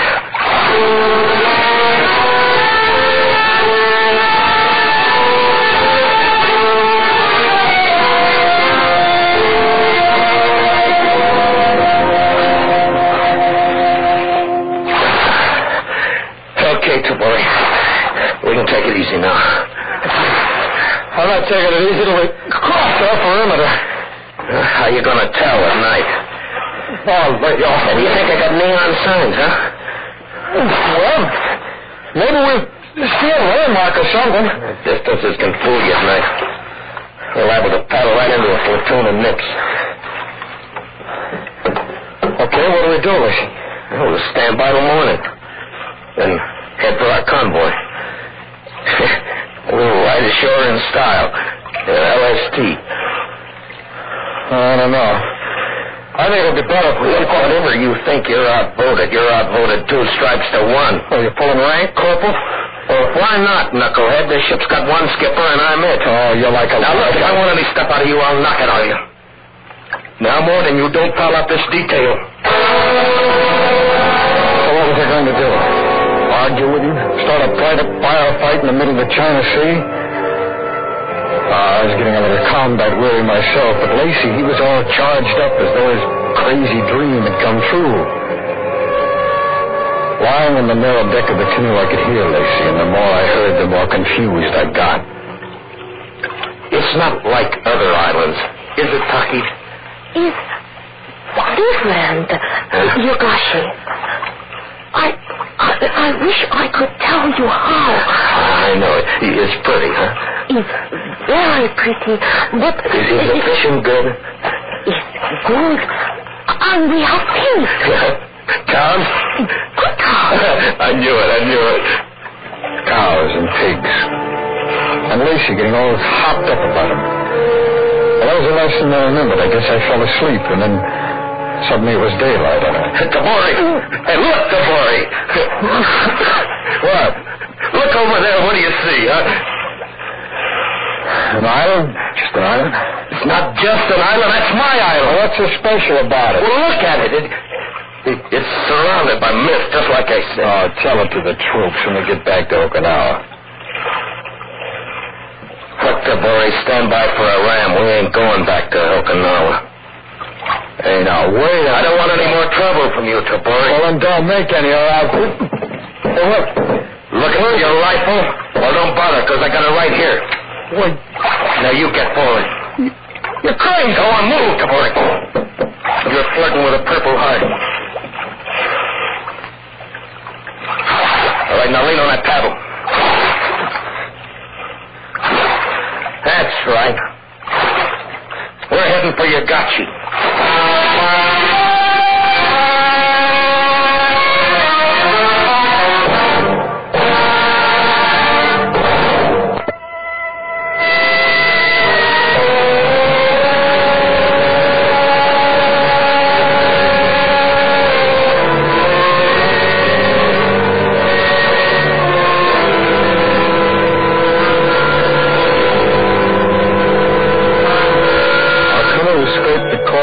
Yagachi about 4 hours later. It was a lovely island with terraced hills and patches of tilled soil checkering the greenery.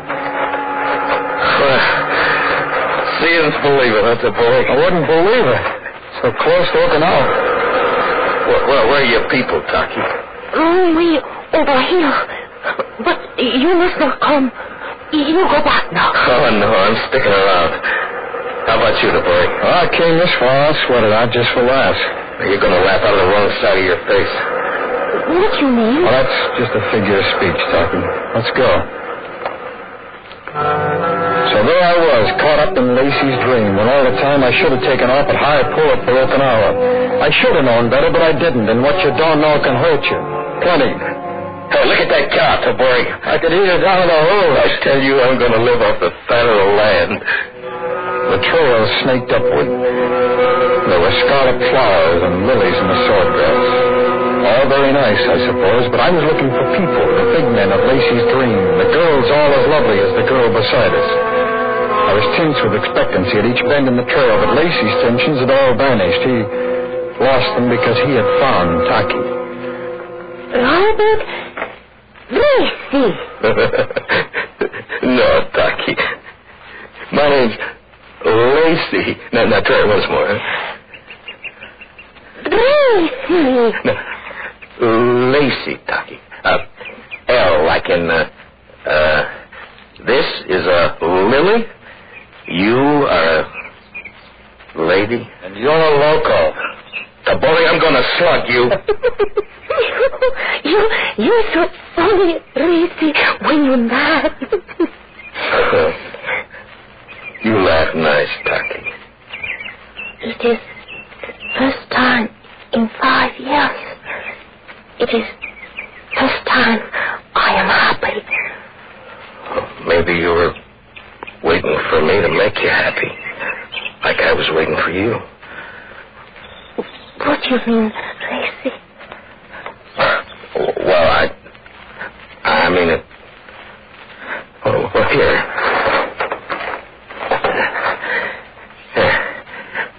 This is for you. Why you give me flower? I love you, Taki. No. No, you cannot. Why, Taki? You don't know. I don't know how to say. You do not know me. Oh, I know you. I've been dreaming about you for 2 years. I knew I'd find you. I never forget what you say. I'll never let you forget. Oh, Lacey. Lacey, honey. L, like in love. They walked on together up the trail. A tall Marine and a slim girl with the ivory skin with a flower in her hand. Now and then she'd look at the flower, and then she'd look at Lacey, and a pained expression would cloud her face, as though she didn't understand. I didn't either, but I had to find out.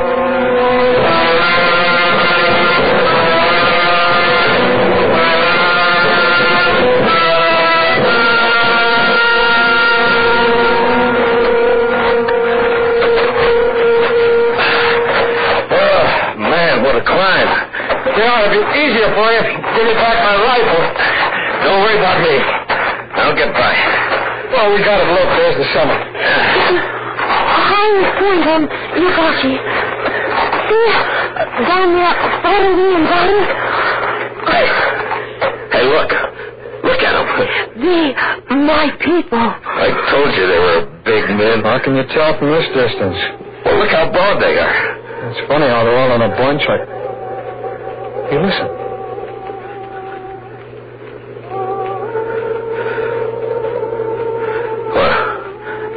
Maybe it's what you call a ceremony or something, huh? It is. Well, maybe it's for us. I bet they know we're coming. No. It is for the dead. What happened, you suppose? A war? The war not here. It's just my people die. Well, everybody's people die. It's gotta happen sooner or later. Never heard it so well put. Why don't you drop dead to boring? Let's go, Taki.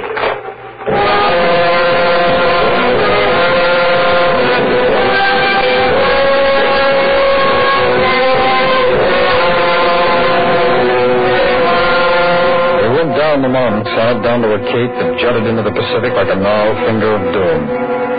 Oh, we saw a village. We headed toward it through a sunless gorge. At the far end was a thatched hut. Looks like it's empty, as any fool could see. You wait here. I come back soon with headman. He speak English good. The boy? Huh? You gonna stay here with me? No, I see. I just want one good look at your big men and beautiful women in their native habitat. And I'm off for Okinawa. You still won't prove, yeah? And there's something strange about this place. I want to know what it is. It's not strange. It's just different, like I said. You're all fouled up, Lacey, in a dream.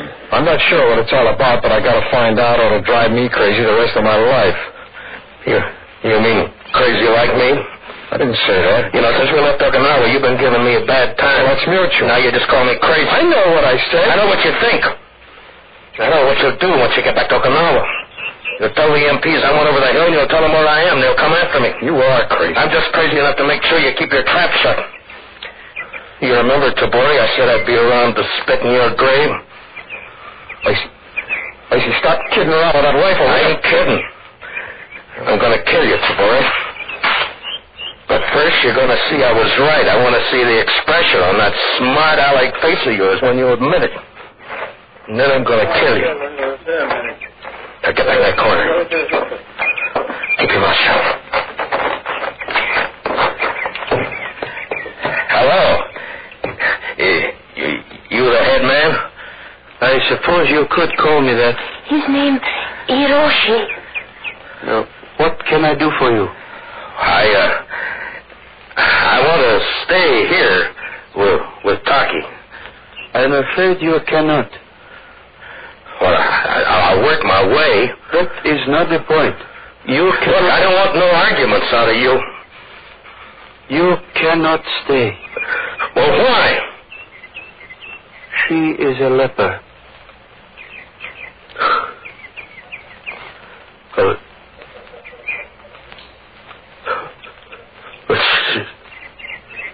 She's so beautiful. Yes, I know, my son. But in 3 years, 5 years... Taki. I tried to tell you, but I did not know how. And then I could not, even if I wanted to. I wanted it to last one more hour, 1 more minute. They stood there facing each other.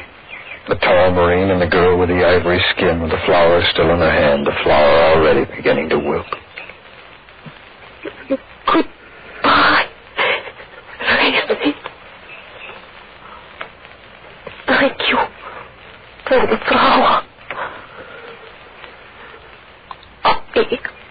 I me forget you. Goodbye.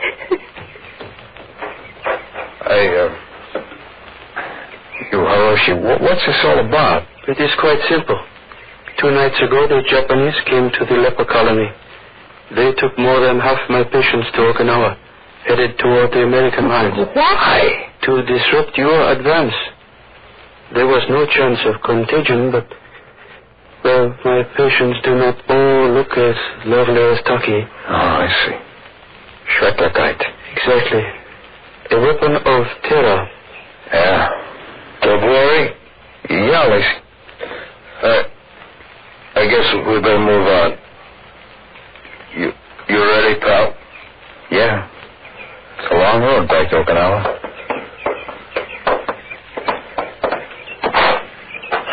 For me, the road back is longer than that.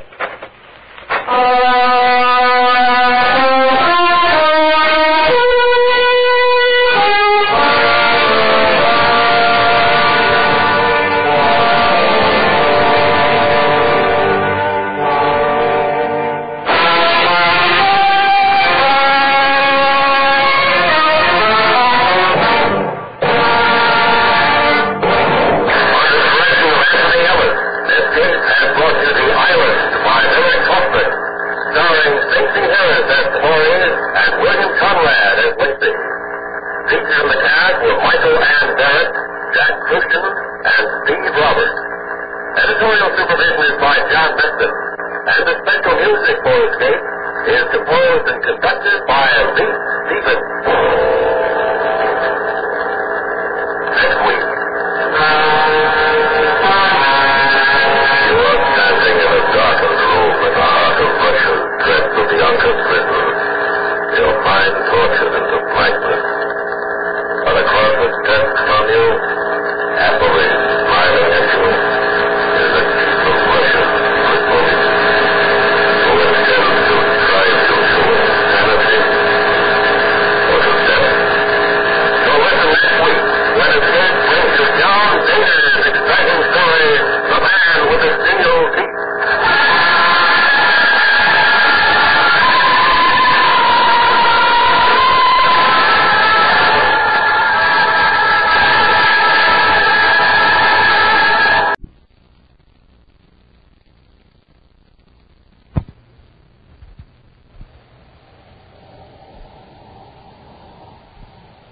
Wheat checks, rice checks, and good hot loathsome present Space Patrol! High adventure in the wild, vast reaches of space. Missions of daring in the name of interplanetary justice. Travel into the future with Buzz Corey, Commander-in-Chief of the Space Patrol!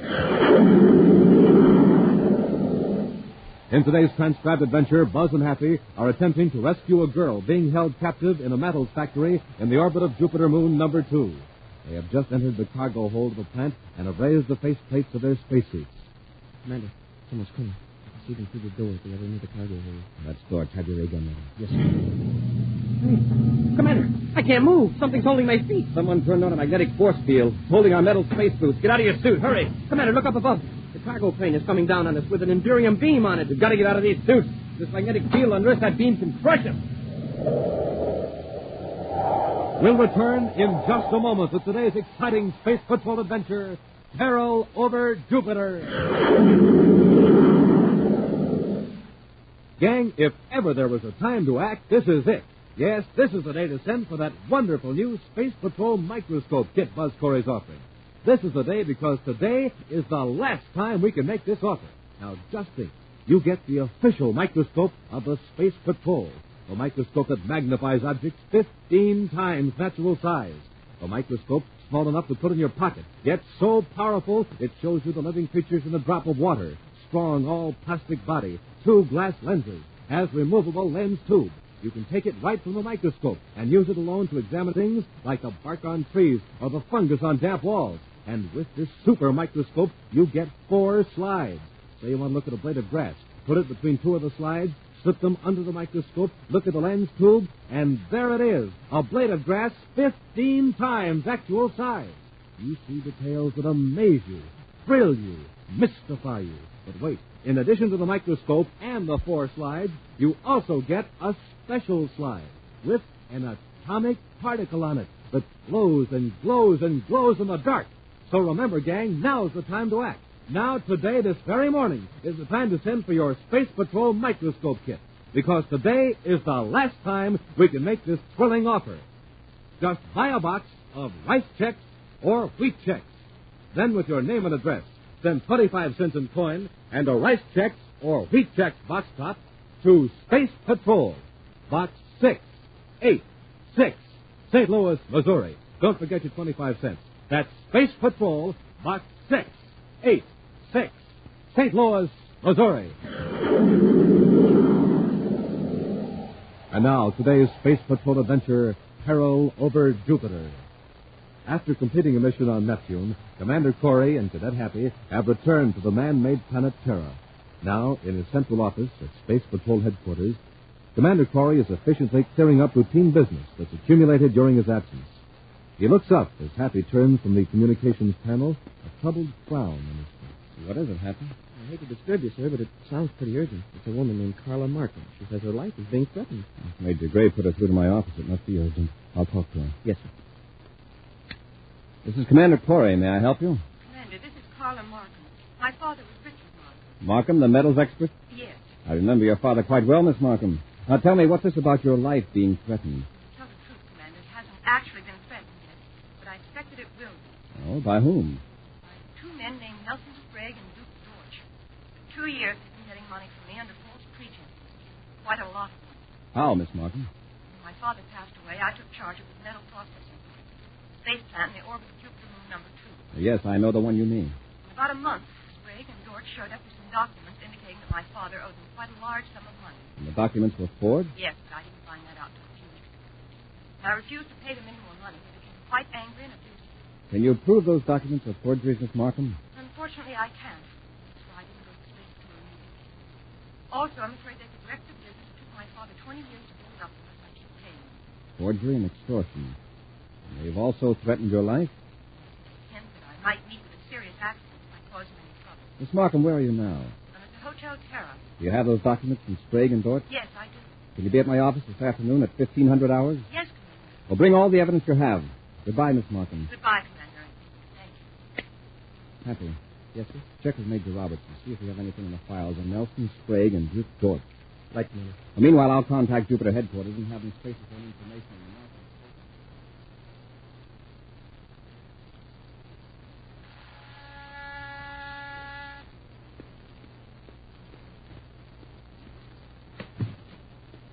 Sprague.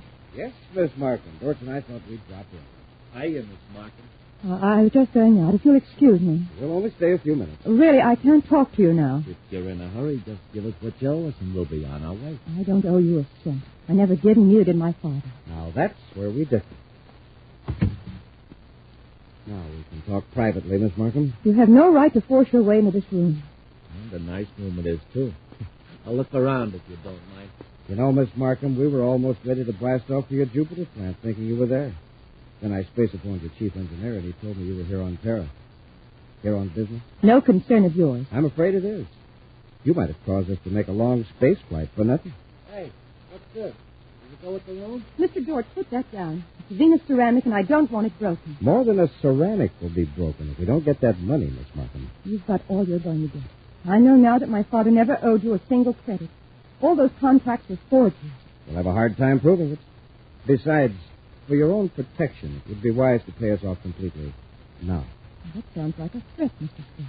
It wouldn't take much of an accident to put that metals plant of yours out of commission. You don't frighten me. Hey, Sprague, look at this. Get away from that desk. Look what I found beside the spacer thing.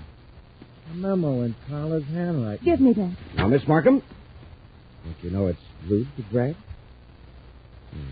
Commander Corey, Space Patrol Headquarters, 1500 hours. Oh, an appointment with the Commander-in-Chief. What's this about? It's none of your business. She's got all our contacts lying there, Sprague. Lucky we dropped in. You're not going to keep that appointment, Miss Markham. Oh, yes, I You're going am. to call it off. You'll call Corey right in front of us and tell him you jumped at wrong conclusions. Then you're going to give us the money in cash. The whole 50,000 credits. I don't have that much money. Not here on Terra. You've got it in your Jupiter bank. We'll blast off for Jupiter right after you talk to Corey. Now get on that phone.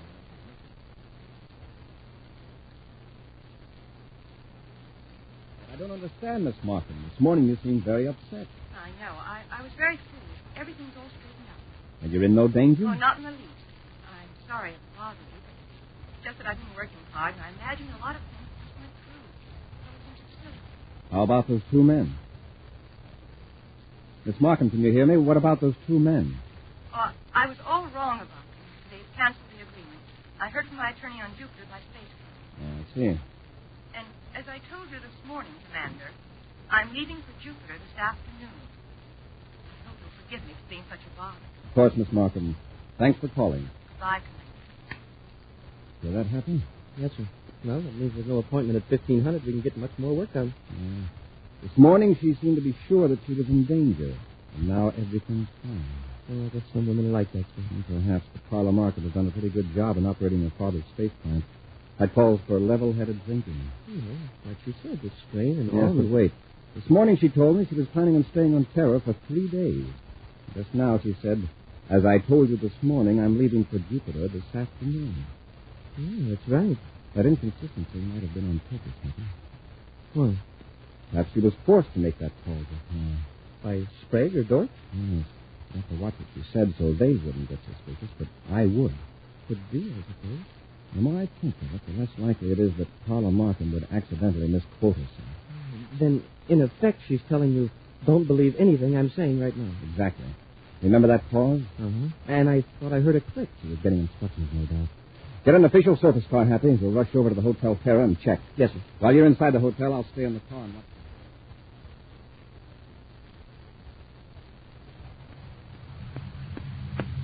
Looks like you were right, Commander. What did you find out, Hap? Miss Markham is checked out. The clerk said there were 2 men with her, and they left 10 minutes ago. Did you know where they were going? No, sir, but I talked to the doorman. He heard one of them tell the driver of the surface cab to take them to the spaceport. And that's where we're going. We could spaceophone the spaceport and have the guard stop them. There's no telling what Sprague and Dorch might do to Miss Markham if they see they're in a trap. The most we can risk right now is to try to delay a blast-off.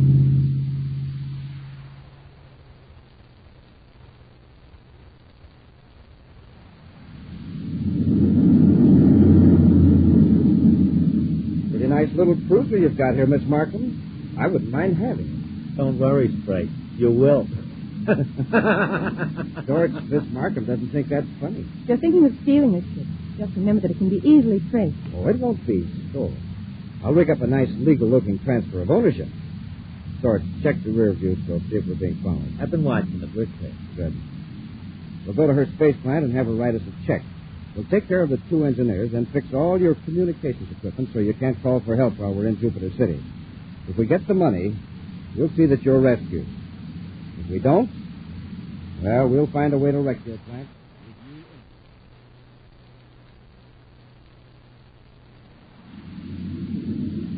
That's Miss Markham's ship, sir. We could overtake them easily. Yes, but if Sprague and his pals see us, just put Miss Markham in danger. Let's just follow them and find out where they're going. By the vectors around now, it looks like it'd be Jupiter. Mm-hmm. Perhaps the Markham space plant, the orbit of moon number 2. Do you think they'd take her to the plant? Well, they might. Oh, what did they turn out at that plant, Commander? High-purity metals from ores hauled out from Jupiter. Chiefly zirconium and durium. The advantage of the space plant is the low gravity and the ease of maintaining a perfect vacuum. The metals can be controlled perfectly by electronic heat fields and magnetic force. For example, a huge ball of molten durium can be suspended inside a purification chamber without touching the side. Wow. And the whole process is automatic. That's right, Happy. 2 engineers run the whole thing. I don't want Sprague and Dorch to know they're being followed. Can't let them get a glimpse of the space patrol ship in their rear view scope. Then we'll have to keep this much distance between us until they land. Unless we have another ship. I'm going to spaceophone Lowell City, Mars, and have headquarters send a small cargo ship out to meet us in space. We'll transfer to the cargo ship, and we can get closer to Sprague and Dorch without endangering Miss Markham. You might as well sit down and relax, Miss Markham. We'll wait here in the plant control room till Dorch gets back. What's he going to do to my crew? It depends. If they behave themselves, they won't get hurt. Oh, here he is now. I got them both, Sprague. What did you do to them? Just take it easy, miss. I merely put them to sleep with the ray gun. Did he give you any trouble? Nah. I got one of them while he was checking some instruments. The other was asleep in his bunk. They'll be out cold for 24 hours. Nice work. Now, while Miss Markham is writing out a check, we can put all the Spacephone equipment out of commission. Start with Cargo ship JC-302 calling Markham Space Plant, Jupiter 2 orbit. Cargo ship JC-302 calling Markham Space Plant. Are you expecting a cargo ship? The supply ship bringing food for the crew. I thought you said it wasn't due for 2 days. Well, sometimes it comes early. Cargo ship JC-302 calling Markham Space Plant. You better do something, Sprague. Carla, what's your chief engineer's name? Quickly. Jensen, William Jensen. Okay, keep her quiet, George. I'll handle this. Markham Space Plant. Chief Engineer Jensen here. Go ahead, cargo ship. We've got something for you. Is the cargo airlock clear? It will be. Just unload the stuff. We'll take care of it later. We've got our hands full right now. All right, Jensen, we can handle it. Cargo ship out. George, you go into the cargo hold and keep an eye on them. If they act sociable, impress them that we're very busy. Suppose they say I'm not one of the regular crew. Tell them you're filling in for a week. See that they get away in a hurry. Then you and I will blast off for Jupiter. Open the cargo hatch, Happy. Yes, sir. Suppose that was really the chief engineer on the Spacephone, sir? Was. Sprague and George were probably holding a gun on him. All right, close the hatch.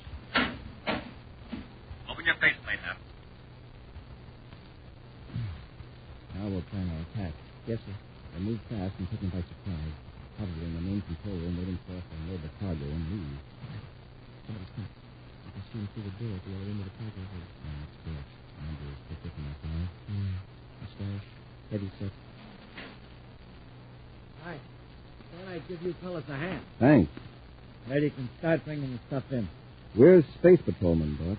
Space Patrol. Right. You can take us to your partner, Sprague, and Miss Markham. Hey, what is it? Go on, get moving. Hold your ray gun on him, Hopper. Yes, sir. Hey, Commander, I can't move. Something's holding my feet to the deck. Someone turned on the magnetic force field. Holding our space boots. Get out of your spacesuit. Hurry. Commander, look up above. The cargo crane is coming down on us with an Endurium beam on it. We've got to get out of these suits. This magnetic field on Earth, that beam can crush us. We'll return to Space Patrol in just a moment. Say, gang, how's your morning takeoff? Are you blasting off with your jets really roaring? Are you riding your bike like Buzz Corey rides his rocket? I mean with your speedometer smoking like a volcano on Venus. In other words, Space Patrollers, are you supercharged in the morning? Well, here's the way Commander Corey gets supercharged.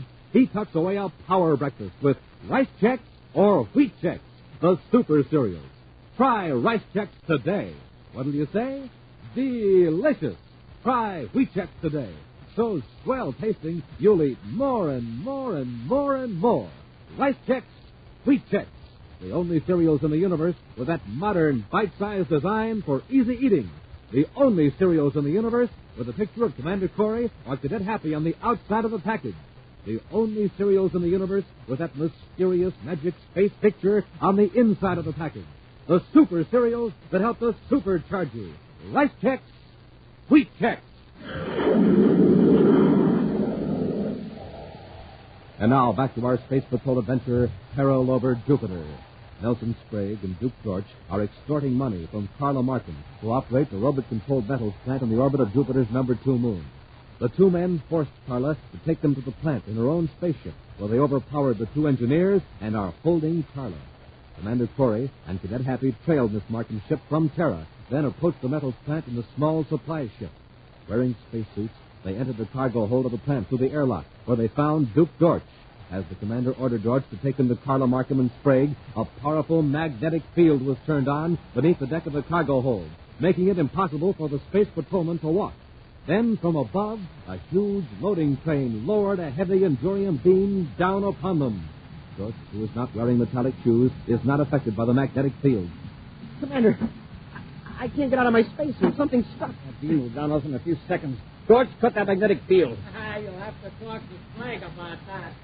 You asked for it, Corey. You weren't invited aboard, you know. Is that Sprague? Yes, it's Sprague. I'm in the cargo control booth watching you through a viewscope. Stop that train. Stop it. I only wish I could lower it faster. We can't lift that feet, but we can slide on the press magnetized floor. You mean sort of straighten? I'll pretend to try to dodge the train. You slide back to the airlock. And leave you here? But why can't we both Do go? as I say, Happy. Quickly. Yes, sir. That dodging isn't going to do you any good, Corey. Sooner or later, I can lower this beam on you. Keep out of the way, George. Don't worry, Sprague. Hey, the other one's getting away. Run over there and stop him, George. Don't let him get into the ship. Yeah, okay. Hey, but watch the crane while I'm under. I'm in the airlock, sir. All right, Happy. When I give the word, open it and release the air escape valve. All right, Sprague. You can let all the air out of this cargo hold in just a few seconds. The cadet and I have spacesuits on. We can close our faceplates and we'll be safe. But your partner will be in a bad way. Don't let him do it, Sprague. Stop him. Get away from that airlock. Then turn off that magnetic field and stop the crane. Do what he says, Sprague. Please. Now, all right. Now, Sprague, come down here to the cargo hold and bring Miss Markham with you. Supposing you come up and get me. All right. And remember, we've got your pal Dortch here. You remember, I've got Carla Markham. Come on, Happy. Keep your ray gun on Dortch. Yes, sir. Go on, Dortch.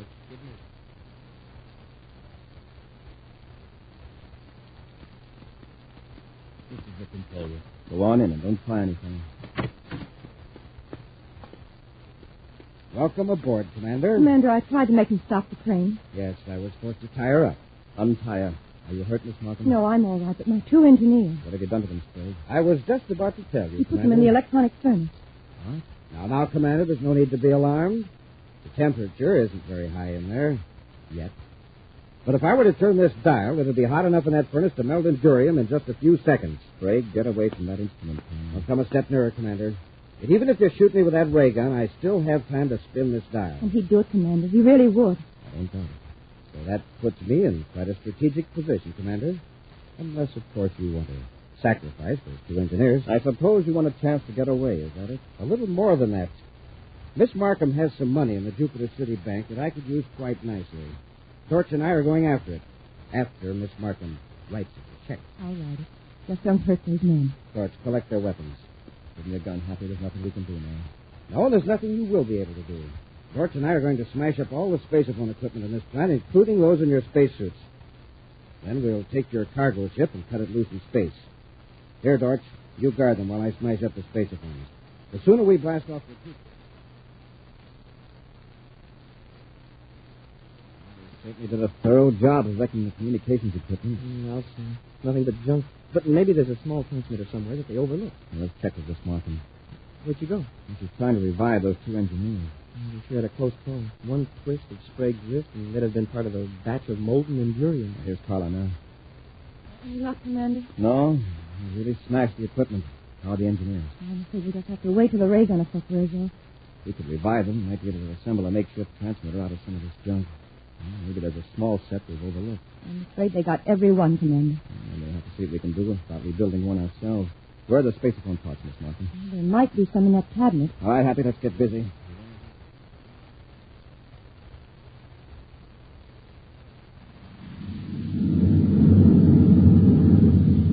Up there in the rear view scope, Frank. You didn't expect anyone to be after us, did you? I won't rest easily until Jupiter's just a pinpoint in that view scope. Relax.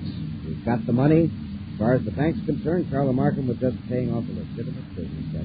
Yeah, I know. But we're flying her ship. We better land on some nearby planet and get another. I've got that all figured out, too. There's a friend of mine on Mars who'll meet us in space. And we can abandon Carla's ship. Yeah, but what about Carla and Corey? We'll take care of them, George. That's where we're going now. To space.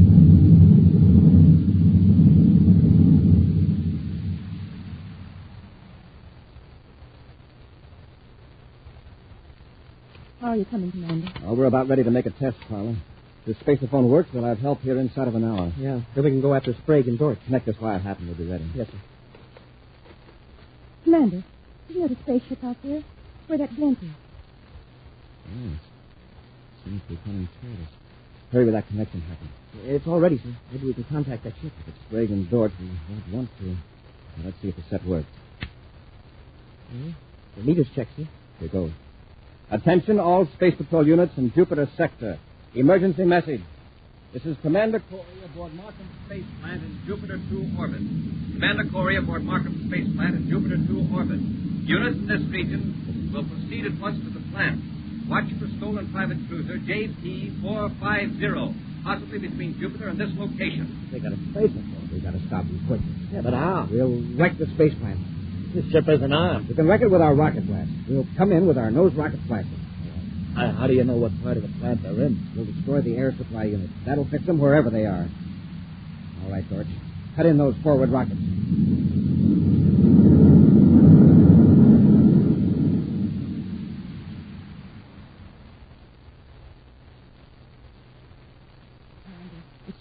it's all right. It's my ship. The crazy fools. They're heading right toward the plant without cutting speed. They probably heard our spacephones want to put us out of business. If they ram us, they'll put themselves out of... Uh-oh. Hey, they've got nose rockets on. Commander, did the Space Patrol hear your message? I can't tell for sure. We don't have a receiver. They probably do. Hey, what's Sprague up to? He's not heading for an airlock. Then why doesn't he put his rear rockets? He's burning fuel at both ends. Trying to wreck the plant. He'll do it, too. Air unit. He's going to wreck the air supply. Quick, Happy. Close that compartment door. Got to seal this room off from the rest of the plant. Yes, sir. Secure it, sir. Well, they've torn up a whole hunk of the plant with their nose rockets. They'll keep blasting away till they're sure we're finished. And we don't have a doggone thing to fight back with. The Space Patrol would only get here. We're moving around for another attack. This time we probably won't be so lucky. We ought to get out of this control room. They'll probably blast this part next. Yeah, but we can't be sure there's any air outside this compartment. Then we're helpless. Now, wait a minute. When they blasted the air unit, they tore away part of the section next to the furnace. Yes, that's where the molten endurium cooled and rolled in place. The metal's forced from the furnace through those pipes. Paula, is this the dial that turns the furnace on? Yes. Is there endurium in the furnace? Several tons of it. Why? Well, let's heat it up. We'll give Sprague and Dort something to...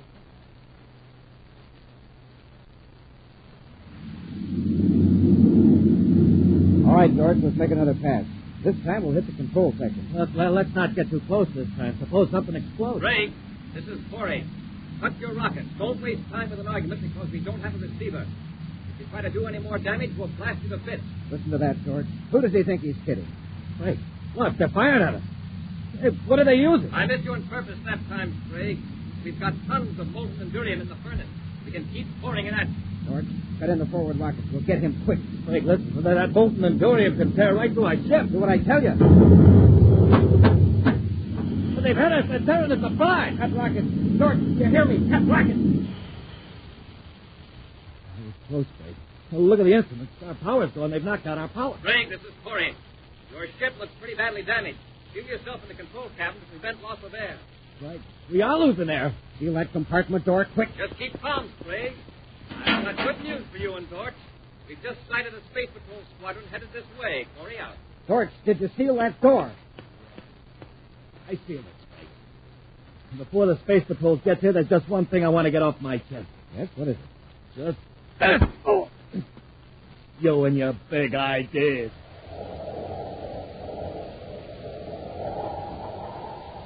An action preview of next week's exciting Space Patrol adventure in just a moment. It's a quiet day at Space Patrol headquarters. Cadet Happy is alone, gazing around in the commander's office. Suddenly, he sees a piece of paper on the desk that makes his head whirl. For there, in big black letters, Hap reads, "The Space Patrol microscope kit offer ends today." Jumping Jupiter, I wonder if the commander has seen this bulletin. Gosh, every boy and girl has to have one of these kits.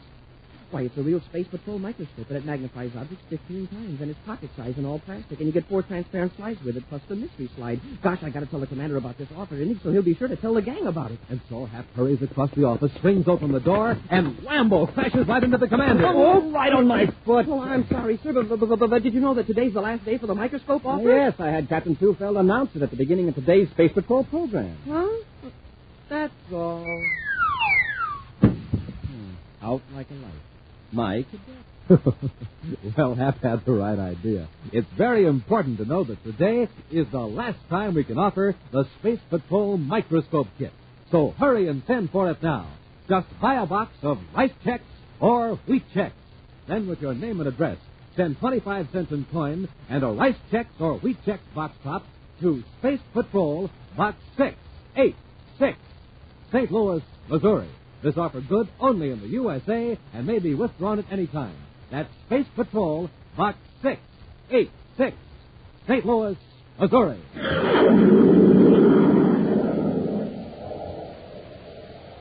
And now, a preview of next week's exciting Space Patrol adventure. Commander Corey's ship has been forced to land on Planet X in the outermost regions of the solar system. Realizing that Prince Baccarati's powerful magnetic beam makes it impossible for them to control their spaceship, Buzz and Happy have stepped out into a mist-covered valley. Well, the question now is, where do we go from here? Head north, Happy, toward Baccarati's castle. What's that? I don't know. Whatever it is, I don't like the sound of it. Commander, look! It's a gigantic lizard. It's a dinosaur, Happy, and it's coming toward us. Get back to the ship. Hurry, Happy. It's gaining on us. What a monster. Quick, into the ship and secure the airlock. Hey, he's trying to get in. He's flying at the ship's hull. He's got to do something, Happy. He's big enough to crush this ship like an eggshell. Be sure to join us next week for the menace of Planet X, when Wheat Chex, Rice Chex, and Good Hot Wilson again present Space Patrol!